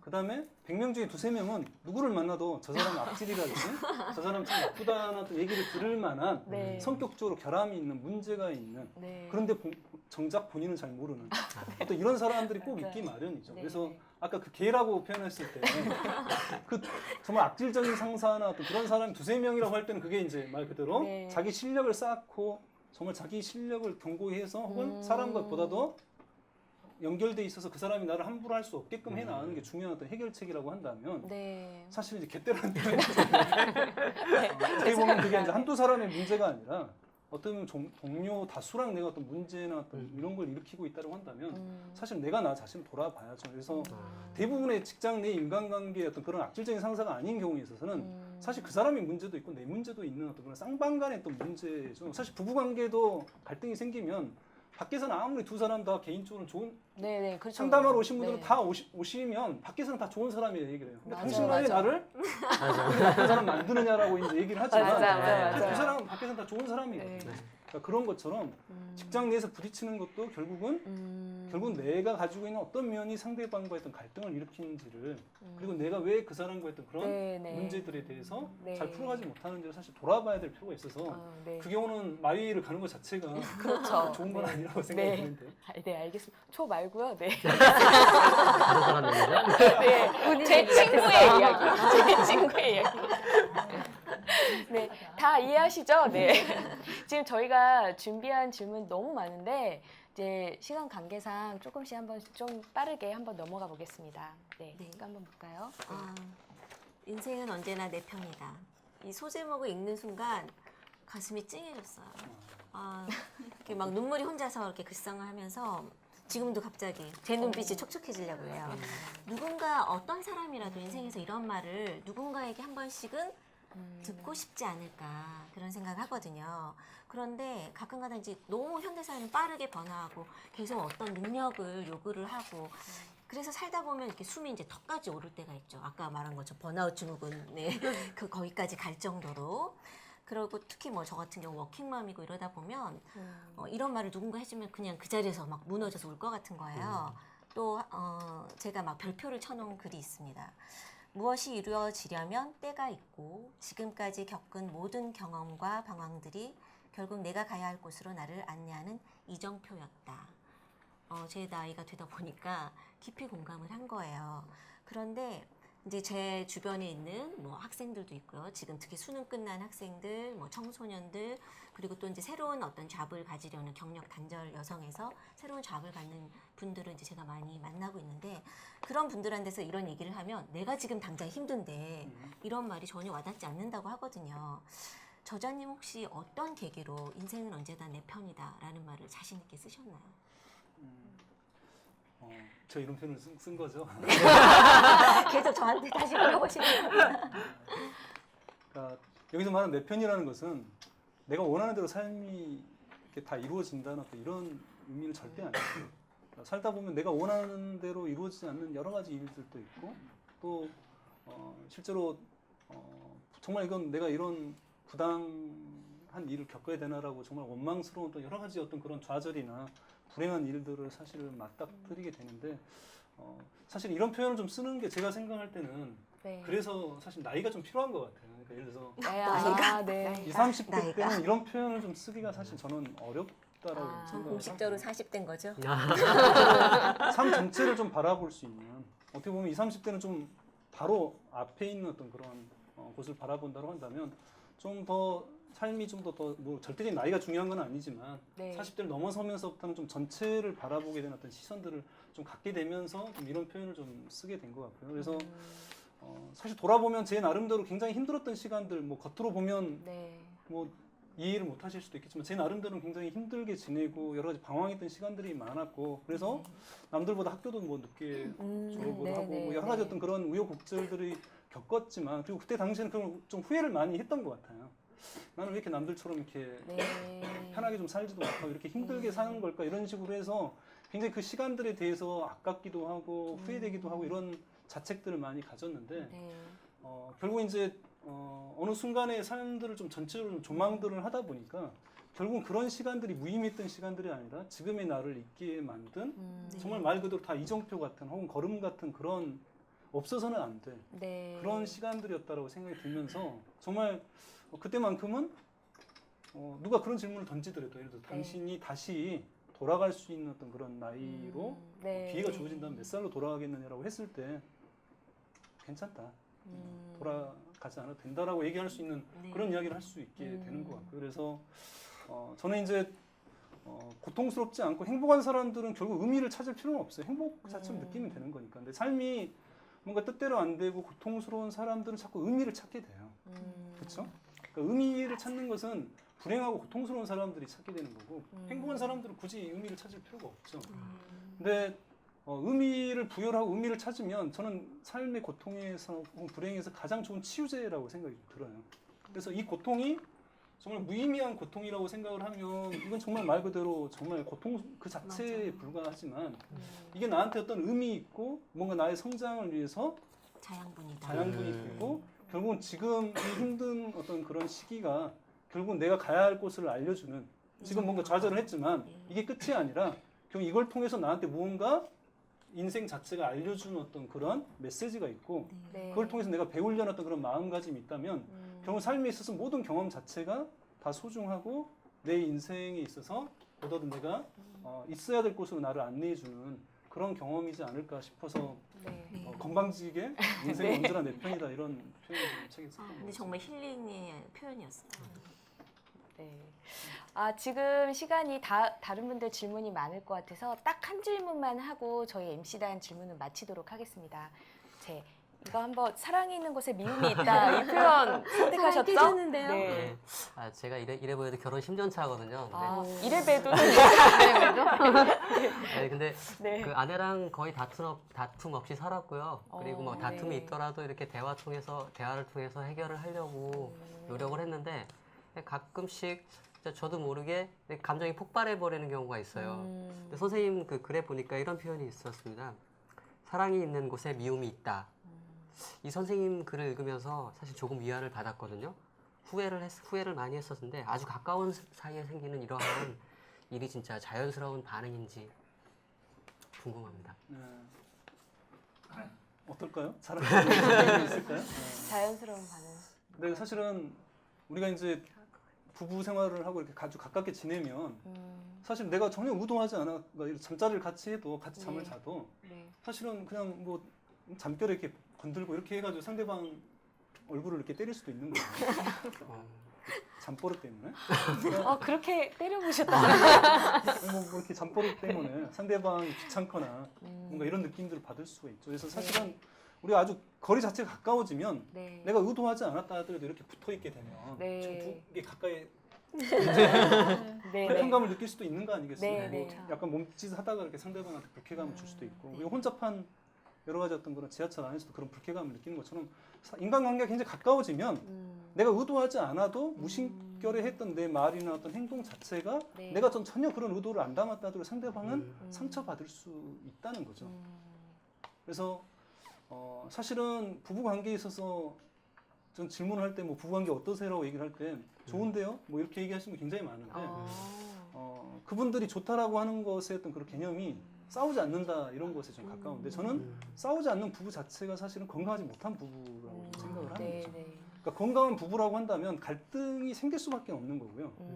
그 갈등을 잘 느끼지 못한다라고 한다면 그 부부 자체는 네. 지금 현재 네. 어떤 문제가 위험 신호가 있는 있다라고 문제가 있다. 생각이 들고요. 결국 그건 나중에 좀 더 큰 문제로 그 자체가 네. 터져 나오게 좀 쉽다는 생각이 좀 들고 그래서 실제로 우리가 애증 관계라는 어떤 표현처럼 가까워지면 사실 상대방을 사랑하기 때문에 그만큼 기대하게 되는 거고 믿게 되는 거고 우리가 가지고 있는 아동기 시절에 해결되지 못했던 여러 가지 어떤 그런 욕구나 결핍 이런 부분들 상대방한테 자꾸 바라기 때문에 네. 결국 우리가 상처받고 결국은 어떤 그런 감정적으로 흔들릴 수밖에 없는 사이가 된다는 거죠. 그래서 네.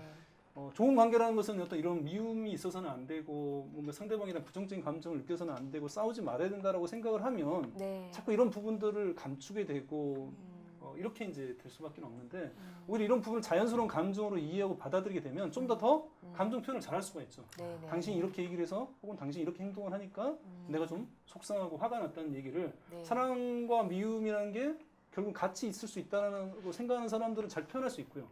사랑하는 사이에서는 미워해서는 안 된다. 네. 뭐 증오감을 가져서는 안 된다. 뭐 이렇게 생각하는 사람일수록 그런 부분들에 대해서 자꾸 부정을 하려고 하기 때문에 자꾸 말을 안 하려고 하거나 네. 자꾸 이제 또 다른 감정 억압을 그렇죠. 하는 다른 방식으로 해서 그 갈등들이 바깥으로 일 중독에 빠지거나 결국 여러 가지 형태로 이제 문제가 나타나겠죠. 네. 네. 맞습니다. 저희 MC단 질문은 이제 이 정도로 이제 마무리를 짓고요. 이제 질문이 많이 이제 많이 궁금하신 내용이 많을 것 같아서 이제 질문 받도록 하겠습니다. 먼저 그 질문하실 분은 손을 들어주시고, 네, 여기 앞에 마이크 좀 예, 준비해 주시고요. 익명 게시판도 제가 예, 가져와서 말씀하실 동안 제가 한번 보도록 하겠습니다. 마이크 여기 앞에 전달해 주세요.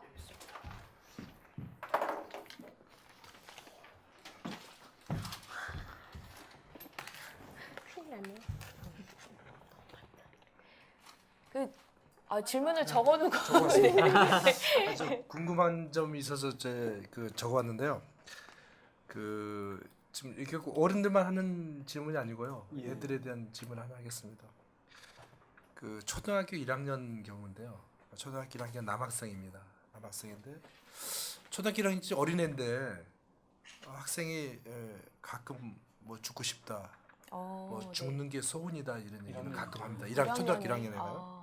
그래서 봄에 이제 그림 그리기를 하는데 눈, 코, 입이 없이 사람 형태만 이렇게 살색으로 이렇게 그린 그림이 있어요. 그래서 이제 그 선생님께서 얘야 뭘 그렸니 하고 물어보니까 죽은 사람이요 하고 이제 풀 속에서 이제 죽은 사람을 이제 살색으로만 이제 그렸다는 거죠. 이제 그런 경우를 하니까 이제 선생님께서 이제 야 그 모자도 씌워주고 옷도 입혀주고 신발도 좀 시켜주지 그래가지고 그러니까 다시 또 가가지고 이제 얘가 그리고 왔다는 얘기를 들었어요. 근데 그 얘가 이제 남학생인데 자존심이 세고 이제 자존감이 좀 낮다는 얘기가 들리고요. 글씨를 잘 못 쓰니까 이제 짜증을 막 내고 내가 글씨 못 쓴 거에 대한 짜증을 내고 그래가지고 또 이렇게 관리를 하면 또 글씨를 또 곧잘 쓴다는 거예요 지금 현재.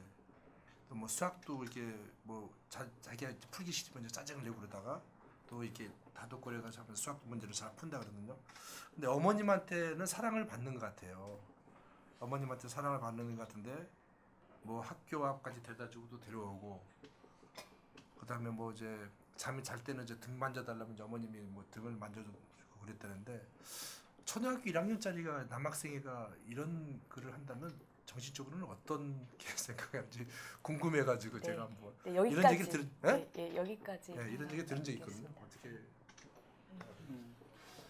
사실 초등학교 1학년짜리가 죽음에 대한 어떤 개념 자체가 좀 잘 정립이 안 돼 있는 상황에서 자살이라는 표현을 좀 쓴다는 게 일단 놀랍고요. 그러니까 사실은 최연소 자살자가 6살인가 5살인가 있대요. 그래서 세상에. 네. 근데 그 아이가 죽은 이유는 엄마가 죽었기 때문에 따라 죽은 거죠. 엄마가 죽었기 때문에 따라 죽은 거라서. 근데 아무튼 사실은 자살이라는 죽음이라는 개념 자체가 사실 그 나이 때 7살, 8살 때는 잘 형성이 좀 안 돼 있는 거라서 실제 그 나이 때 자살하는 경우는 사실 거의 없고요. 죽음이라는 개념 자체 다시 말해서 내가 죽으면 다시 사랑하는 사람을 볼 수 없고 정말 이 세상에서 다시 내가 살 수 없다는 어떤 그런 개념들을 알고 이렇게 쓴 표현인지 어떤 표현인지 잘 모르겠지만 일단은 그 상황에서 굉장히 죽고 싶다라고 힘든 마음이 아이가 있다라고 했을 때 사실은 뭐 성인도 마찬가지지만 우리가 우울증이라고 해서 다 자살하는 건 아니잖아요. 그러니까 자살을 할 때 결국 우리가 우울감 때문에 자살하는 건 아니고요. 가장 큰 이유는 이제 사실 고립감이거든요. 단절감, 고립감이거든요. 그래서 우울하지만 그래도 내가 혼자가 아니라는 느낌이 든다고 한다면 얼마든지 세상을 살아갈 수 있는 힘이 되지만 네. 우울한 데다가 내가 나 혼자밖에 없다는 이렇게 느낌이 들게 되면 그게 말 그대로 세상을 더 살아갈 그런 힘이나 의미를 잃어버리게 되죠. 그래서 사실은 왕따를 당하거나 이렇게 돼도 굉장히 자살을 많이 하게 되고요. 또 암보다 더 많은 자살률을 보이는 것은 에이즈거든요. 에이즈에 걸리게 되면 주변 사람들하고도 다 이렇게 고립이 되기 때문에 그렇구나. 네. 그래서 암 환자보다 더 10배 높은 어떤 자살률을 보이는 게 사실 에이즈인데 그 아이의 마음은 지금 현재로서는 어머니가 사랑한다라고 좀 얘기했지만 어머니와 건강한 애착 관계가 형성되어 있는 아이라고 한다면 사실 죽고 싶다나 이런 표현이나 이런 이야기를 하는 게 저는 그림도 뭐 그렇게 그렸다는 거니까. 그래서 실제로 좀 더 그 아이가 표면적으로는 엄마를 좋아한다라고 표현을 했을지는 모르겠지만 그 아이의 그 내적 경험에서 좀 어떻게 엄마하고 관계가 좀 형성되어 있는지 좀 더 들여다보기 위해서는 좀 더 전문적인 그렇죠. 전문적인 어떤 그런 전문가의 어떤 상담이나 어떤 그런 도움이 좀 필요하지 않나 싶네요. 굉장히 좀 심각하게 느껴지는데요.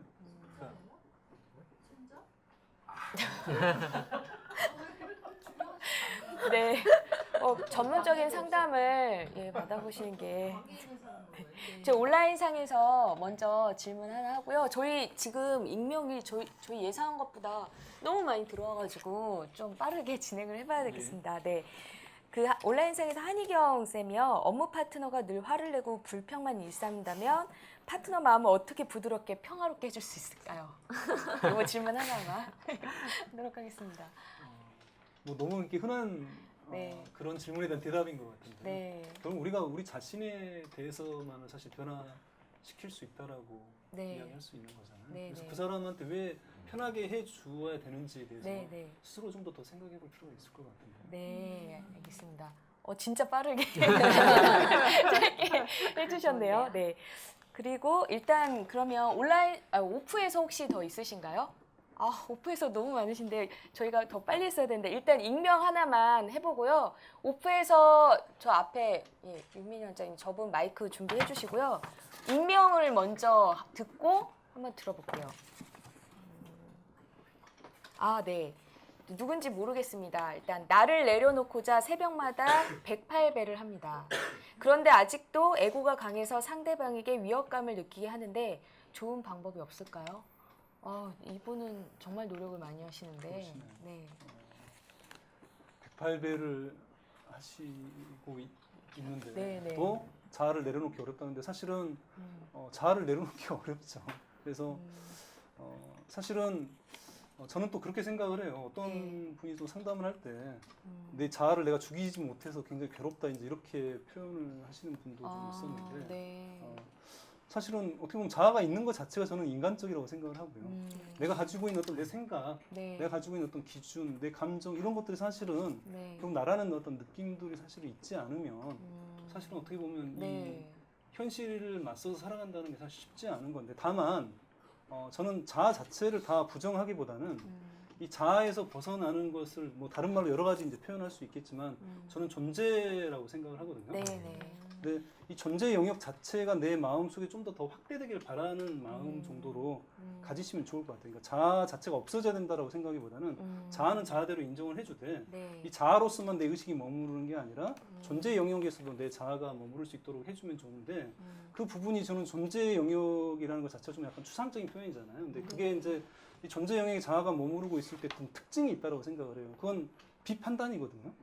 판단하지 않는 거. 다른 사람들에 대해서 네. 내가 판단하지 않고 사실만을 네, 보고 네. 그다음에 그냥 이유 없이 기쁘고 내가 내 자신을 사랑하는 거.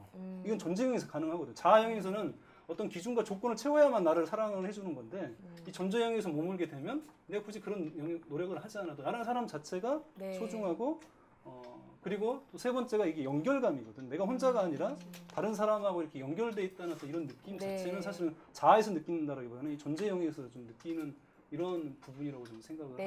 네. 그래서 좀 더 이런 존재 영역에서 내가 내 자신에 대한 좀 더 무조건적인 어떤 그런 수용과 사랑 네. 그리고 오히려 오히려 마냥 좀 저기를. 기쁨. 내가 지금 내 자신한테 행복을 허락하고 내가 내 자신을 지금 현재의 조건과 기준 그러니까 어떤 변화가 되지 않은 상황에서도 내가 내 자신을 사랑하는 걸 허락하고 내가 지금 행복할 수 있도록 허락해 주는 게 저는 그분한테 가장 좀 드리고 싶은 얘기고요. 왜냐하면 사실은 우리가 지금 많이 어떤 그런 조건과 기준들 때문에 내가 나를 지금 사랑하기 힘들고 내가 지금 행복할 수 없다고 생각을 하잖아요. 그래서 결국은 내가 행복해지는 것을 방해하는 거, 내가 지금 가장 내 행복을 방해하는 요소, 네. 내가 나를 사랑하는 것을 방해하는 가장 큰 요소는 결국은 나죠. 그래서 내가 내 자신에게 행복하기를 그리고 내가 나 자신을 사랑하기를 이렇게 내 좀 더 네. 허용을 해주신다고 한다. 그래서 절을 할 때도 좀 더 그런 이야기를 해주시면 좀 좋을 것 같은데요. 네. 내가 내 자신을 네. 사랑하기를 있는 그대로 네. 내가 내 자신에게 행복을 허락하기를 이런 마음들을 좀 더 네. 마음을 이렇게 이야기를 하면서 좀 절을 좀 하셨으면 좋겠다 싶네요. 네. 알겠습니다. 지금 오프에서는 정말 죄송한데 시간 관계상 한 분만 받고요. 나머지는 이제 뒤에 질문 받고 익명을 좀 더 받기로 할게요. 오프에서 한 번 더 네. 받겠습니다. 네, 좋은 말씀 감사드립니다.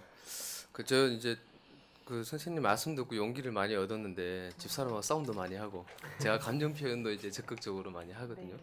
근데 이제 고민이 되는 건 뭔가 하면 저는 이제 기질적인 문제라고 생각을 합니다.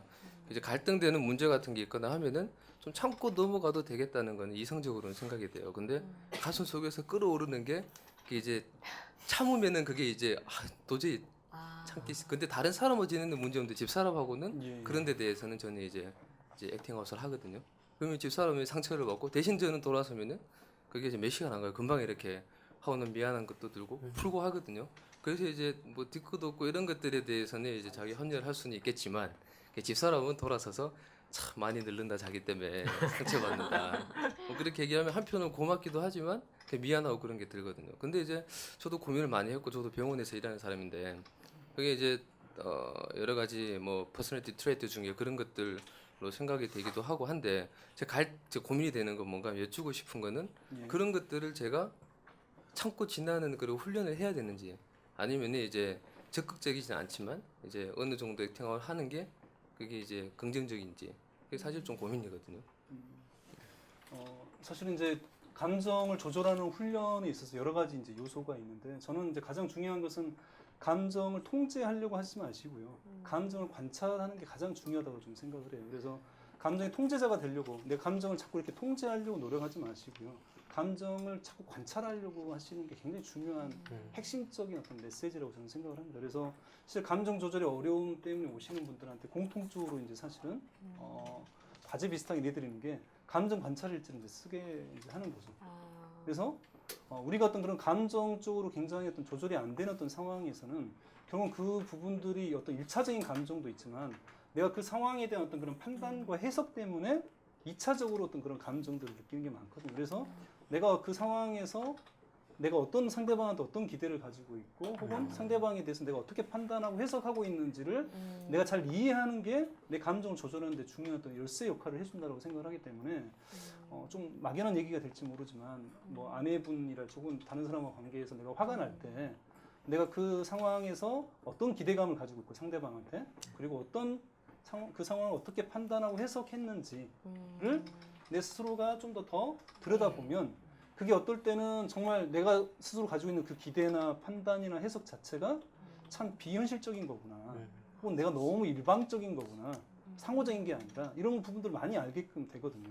그래서 뭐 저 같은 경우도 흔히 이제 뭐 책에서도 그런 표현을 좀 썼던 것 같은데 한 가지 예를 든다면 아내랑 이제 크게 싸웠던 적이 한 번 있었는데 아이가 열이 났을 때 학교를 이제 보내는 문제를 가지고 저는 이제 보내야 된다라고 하고 아내는 이제 아프니까 보내지 말아야 된다고 생각을 했는데 그것도 제가 가지고 있는 하나의 어떤 기준이고 판단이잖아요.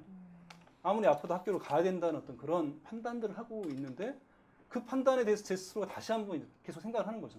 정말 내가 아무리 아파도 학교는 가야 된다는 어떤 그런 판단의 기준을 가지고 있는데 과연 그게 내 생각인가? 그리고 그거 과연 그게 합리적인가? 이렇게 생각을 해보고 관찰을 해보니까 사실은 그게 저희 아버님한테 어떻게 보면 주입되어져 있는 사실 제 생각이 아니라 비판 없이 받아들이고 있는 경직된 사고라는 걸 제 스스로가 느끼게끔 되고 아내가 참 합리적이었구나라는 것을 받아들이게 되면서 사실 또 이런 부분들이 감정들이 많이 이렇게 좀 순화가 좀 되더라고요. 그런 것처럼 그런 감정들을 자꾸 통제하려고 하지 마시고 참으려고 하지 마시고 자꾸 이렇게 관찰을 하고 내가 어떻게 생각하고 어떻게 판단하고 어떤 기대감을 가지고 상대방을 대하고 있는지 그리고 그런 기대감이나 판단과 해석은 과연 타당한 건지를 한번 계속해서 좀 관찰 한번 해보셨으면 어떨까 싶네요. 네, 감사합니다. 지금 익명 게시판이 시간상 한 가지 아니면 혹은 두 가지 정도 해야 되는데 한번 보여드릴게요. 이렇게 많아서 너무 죄송스러운데요. 그래도 될까요? 일단 주자님이 하셔도 되고 두 분 MC들이 말씀하실 세원 쌤이 해주시죠. 해서 읽어주시고 시간이 부족한 건 답변해주시고. 제가 북포럼에다가 진짜요? 너무 멋지십니다. 네, 제가 만약에 부족하면 시간이 부족해서 못하면 되게 많아요, 부사님. 네, 제가 다 이걸 보고 올려드릴 테니까 그 답변을 다는 걸로. 네. 이러니 이제 사심이 제가 질 수밖에 없습니다. 네. 말씀해 주시죠. 네. 알아요. 질문 네, 할게요. 네. 다른 사람이 저를 미워하는 것 같거나 제게 해를 끼치려는 것 같으면 그 사람에 대한 감정이 분노처럼 격렬해져요. 정도가 심한데 이런 건 어떻게 해야 하나요?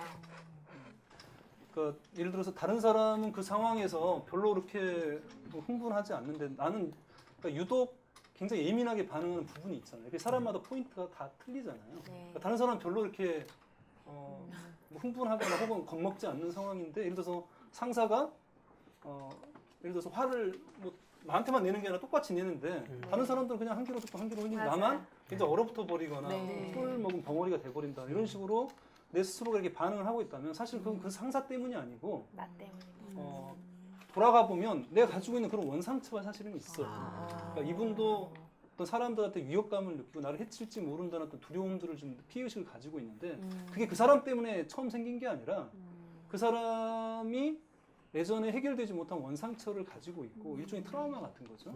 그런 부분이 그때 당시에 하나의 말 그대로 강하게 몸과 마음속에 각인돼 있기 때문에 자라보고 놀란 가슴 소뚜껑 보고 놀란다고 그 다음에는 뭔가 비슷한 상황에서 비슷한 자극만 들면 어릴 때 뭐 부모님이 늘 싸우고 이랬다고 한다면 누군가 큰 소리 내는 것만 해도 깜짝깜짝 놀라는 이런 일들이 이제 많이 있을 수 있는 것처럼 그래서 사실 이런 경우에는 그 사람과의 관계 자체를 살펴보는 것도 필요하지만 더 중요한 것은 내가 지금까지 사실은 지나온 과거 속에서 원상처가 무엇인지를 잘 이해하는 게 굉장히 필요하고 그게 지금 현재 해결되지 못한 채 지금 성인이 됐기 때문에 그런 아동기 때의 어떤 그런 감정 양식, 감정 습관들이 지금 그대로 지금 현재 그런 감정 스키마라는 표현을 좀 쓰게 되는데 그게 지금 현재 그대로 남아 있어서 그런 양식으로 어떤 지각을 하고 느끼고 판단하게 되는 것들이 그대로 이제 남아 있는 거죠. 그래서 그런 부분들은 좀 더 스스로가 이제 파악하기 좀 쉽지 않기 때문에 좀 더 전문적인 또 도움들을 좀 받으셔야 되지 않을까 싶네요. 네, 알겠습니다. 그거 하나씩 더 하고 네. 이렇게 하는 걸로 하죠. 네. 더 많은 분들을 네. 해드리고 싶은데. 네. 이분의 사연은요. 사람들의 얼굴과 이름을 잘 기억하지 못해서 대인관계가 원활하지 못하시대요. 이 어떤 혹시 원인이 무엇일까 아니면 해결책은 어떤 게 있나 이분은 또 나름 이걸 써놓을 정도로 이게 또 심각하신 거죠. 뭐 저는 저 얘기한 줄 알았는데 그러세요? 깜짝 놀라신 게 그런 표정이었군요. 제가 사실은 굉장히 실수를 많이 해요. 사실은 이제 구면인데 처음 본 사람처럼 제가 오해를 해서 상대방이 솔직히 제가요. 문희환 저자님 책 굿바이 게임 처음 MC 데뷔를 했었거든요, 작년에. 근데 저 못 알아보시더라고요. 특히 여자분들은 조금만 변화를 줘도 저는 사실 잘 모르겠더라고요. 그래서 사실 이 부분은 그분의 어떤 그런 어떤 상대방을 어떤 배려하거나 상대방의 관심 자체가 없으셔서 그러신 분도 있겠지만 사실은 이게 뇌 기능하고 이제 관련이 좀 되는 거거든요. 그래서 더 슬픈 얘기 같은데. 어떻게? 네. 근데 이제 이건 사실은 제가 생각할 때는 인정을 좀 받아들여야 될 부분이에요. 예를 들어서 사람들마다 어떤 선호하는 혹은 이제 강점 감각이 이제 있게 되는데 어떤 사람은 시각적인 게 굉장히 발달되어 있는 사람이 있고 어떤 사람은 청각적인 게 굉장히 발달돼 뭐 촉각적이다, 뭐 후각적이다 이렇게 이제 어떤 그 사람을 기억할 때도 시각적인 사람은 이제 얼굴을 보고 이제 잘 기억을 하겠죠. 그래서 한번 보면 정말 잊지 못하는 사람도 정말 있고요. 어떤 사람은 청각적인 걸 잘 이렇게 기억을 해서 목소리 같은 걸 잘 기억하는 사람도 있고 어떤 사람은 또 촉감을 또 잘 기억하시는 분은 혹은 뭐 후각을 잘 기억하시는 그 사람의 어떤 향기를 또 기억하실 수 있는데 이렇게 사람들마다 어떤 뇌 기능의 어떤 차이가 다 다르기 때문에 이 부분들은 어떻게 타고난 거죠. 그래서 시각적으로 사람들을 기억하지 못하는 것은 좀 더 스스로가 가지고 있는 어떤 기질적인 한계라고 좀 사실 인정하는 게 좀 필요하고요. 다만 이제 그 부분에 있어서 너무 이제 문제가 좀 된다고 한다면 그렇다고 해서 그냥 한계라고 생각하고 그냥 포기해서는 안 되기 때문에 스스로가 이제 좀 더 기억력의 이제 방식들은 공부하는 습관처럼 예를 들어서 자기 자신이 자기한테 맞는 학습법이 있잖아요. 그래서 뭔가 기억을 우리가 좀 더 촉진시키기 위해서 뭐 어떤 무엇과 무엇을 연결시켜서 이렇게 기억을 한다거나 이제 이런 것처럼 좀 더 어떤 사람들 내가 기억을 하지 못한다라고 했을 때 그 사람의 어떤 특징을 좀 더 내 스스로가 좀 유념을 한다거나 뭔가 좀 더 예를 들어서 어떤 뭐 명함들 더 잘 챙긴다 어떤 식으로든 좀 더 그런 부가적인 방법들은 좀 생각해 볼 필요가 있겠지만 근본적으로 이게 좀 노력만으로 해결되지 않는 부분도 있다는 것은 조금 더 스스로가 인정을 해주고 자기 자신 좀 덜 괴롭혔으면 좋겠네요. 저는 사실 덜 괴로워요. 죄송하지만. 근데 비슷한 고민 많으실 것 같아요. 사실 생각보다. 저도 깜짝 놀랐어요. 이거 읽으면서 제가 그렇거든요. 예, 조금이라도 이제 해결이 되셨으면 좋겠습니다. 대답이.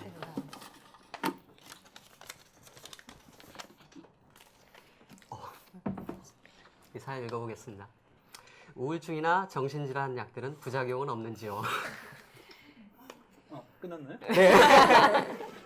저는 이제 약물 치료는 하진 않고요. 상담을 이제 전문화하는 이제 그런 하고 있어서 최근의 약들은 이제 많이 이제 써본 적이 없기 때문에 어떤지 모르겠지만 사실 약 자체가 개발된 지가 별로 안 됐습니다. 그래서 1950년대 이후에 사실 이제 정신과 약이 개발됐고요. 그 네. 이전에는 정신과 치료약이 없었어요. 아. 그래서 그 치료법을 얘기 들으면 굉장히 황당해하시고 놀라실 거예요. 네. 그래서 1950년대 이전의 치료법이라는 것은 네. 전기 충격요법 네.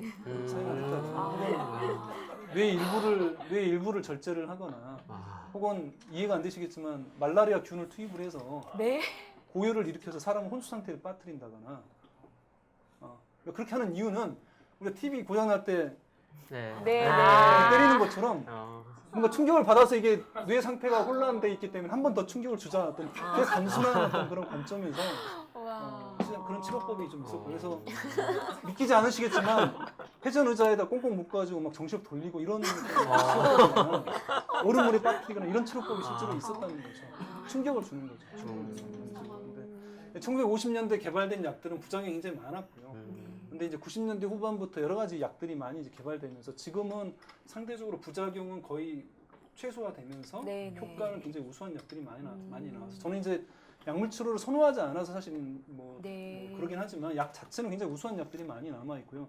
특히 항우울제에는 전혀 습관성이나 의존성이 없어서 사람들이 좀 잘못 알고 계시는 게 네. 뭐 항우울제 습관성이 있고 뭐 끊지 못하게 되고 절대 그렇지 않고요. 아. 수면제 같은 경우가 이제 습관성이 있거나 항불안제 일부가 좀 습관성이 강한 약들이 있는 거지 실제로 항우울제는 굉장히 안전한 약이라서 우울증 치료 때 예를 들어서 한 네. 보통 치료 기간이 한 3개월 전후로 네, 해서 네, 치료를 네. 하시게 되면 굉장히 회복률이 굉장히 높습니다. 그래서 그럴 때는 편견 없이 그냥 가서 정말 치료를 받는 게 가장 특히 이제 현명하겠어요. 예를 들어서 뭐 저는 이제 상담을 권하지만 예를 들어서 계절적인 요인이 강하신 분들이랄지 아. 예를 들어서 뭐 산후 우울증이랄지 생물학적인 폐경기 우울증이랄지 네. 혹은 뭐 가족 중에 유전적인 요소가 좀 있어서 네. 그런 경우에는 네. 뭐 약물 치료를 좀 하시는 게 좀 더 나으실 수 있죠. 그렇군요. 네, 알겠습니다. 감사합니다.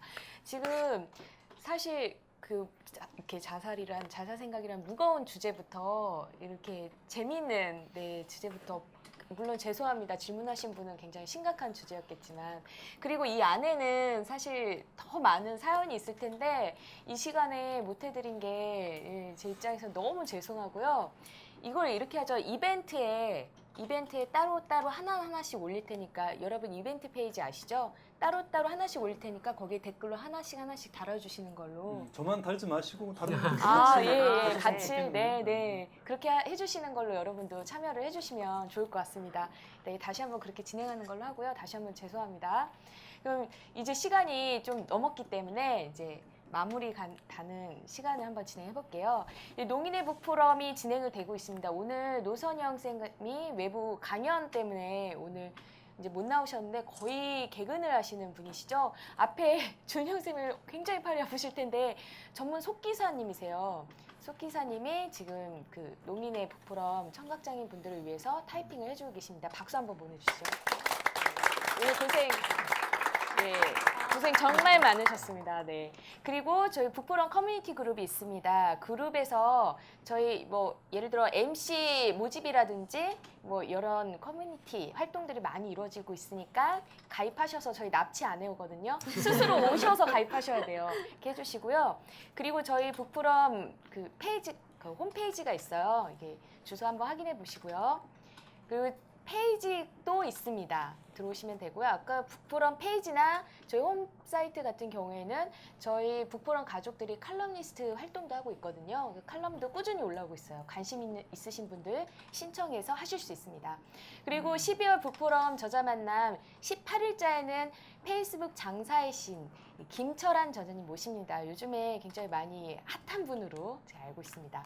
그리고 저희 정말 중요한 행사인데요. 12월 28일 날 토요일 날 서울 세종고에서 그 연말마다 이제 하는 행사죠. 30인의 작가와 함께하는 북나눔 파티가 있습니다. 이제 어설프게 초를 꽂았지만 네, 이 행사가 있고요.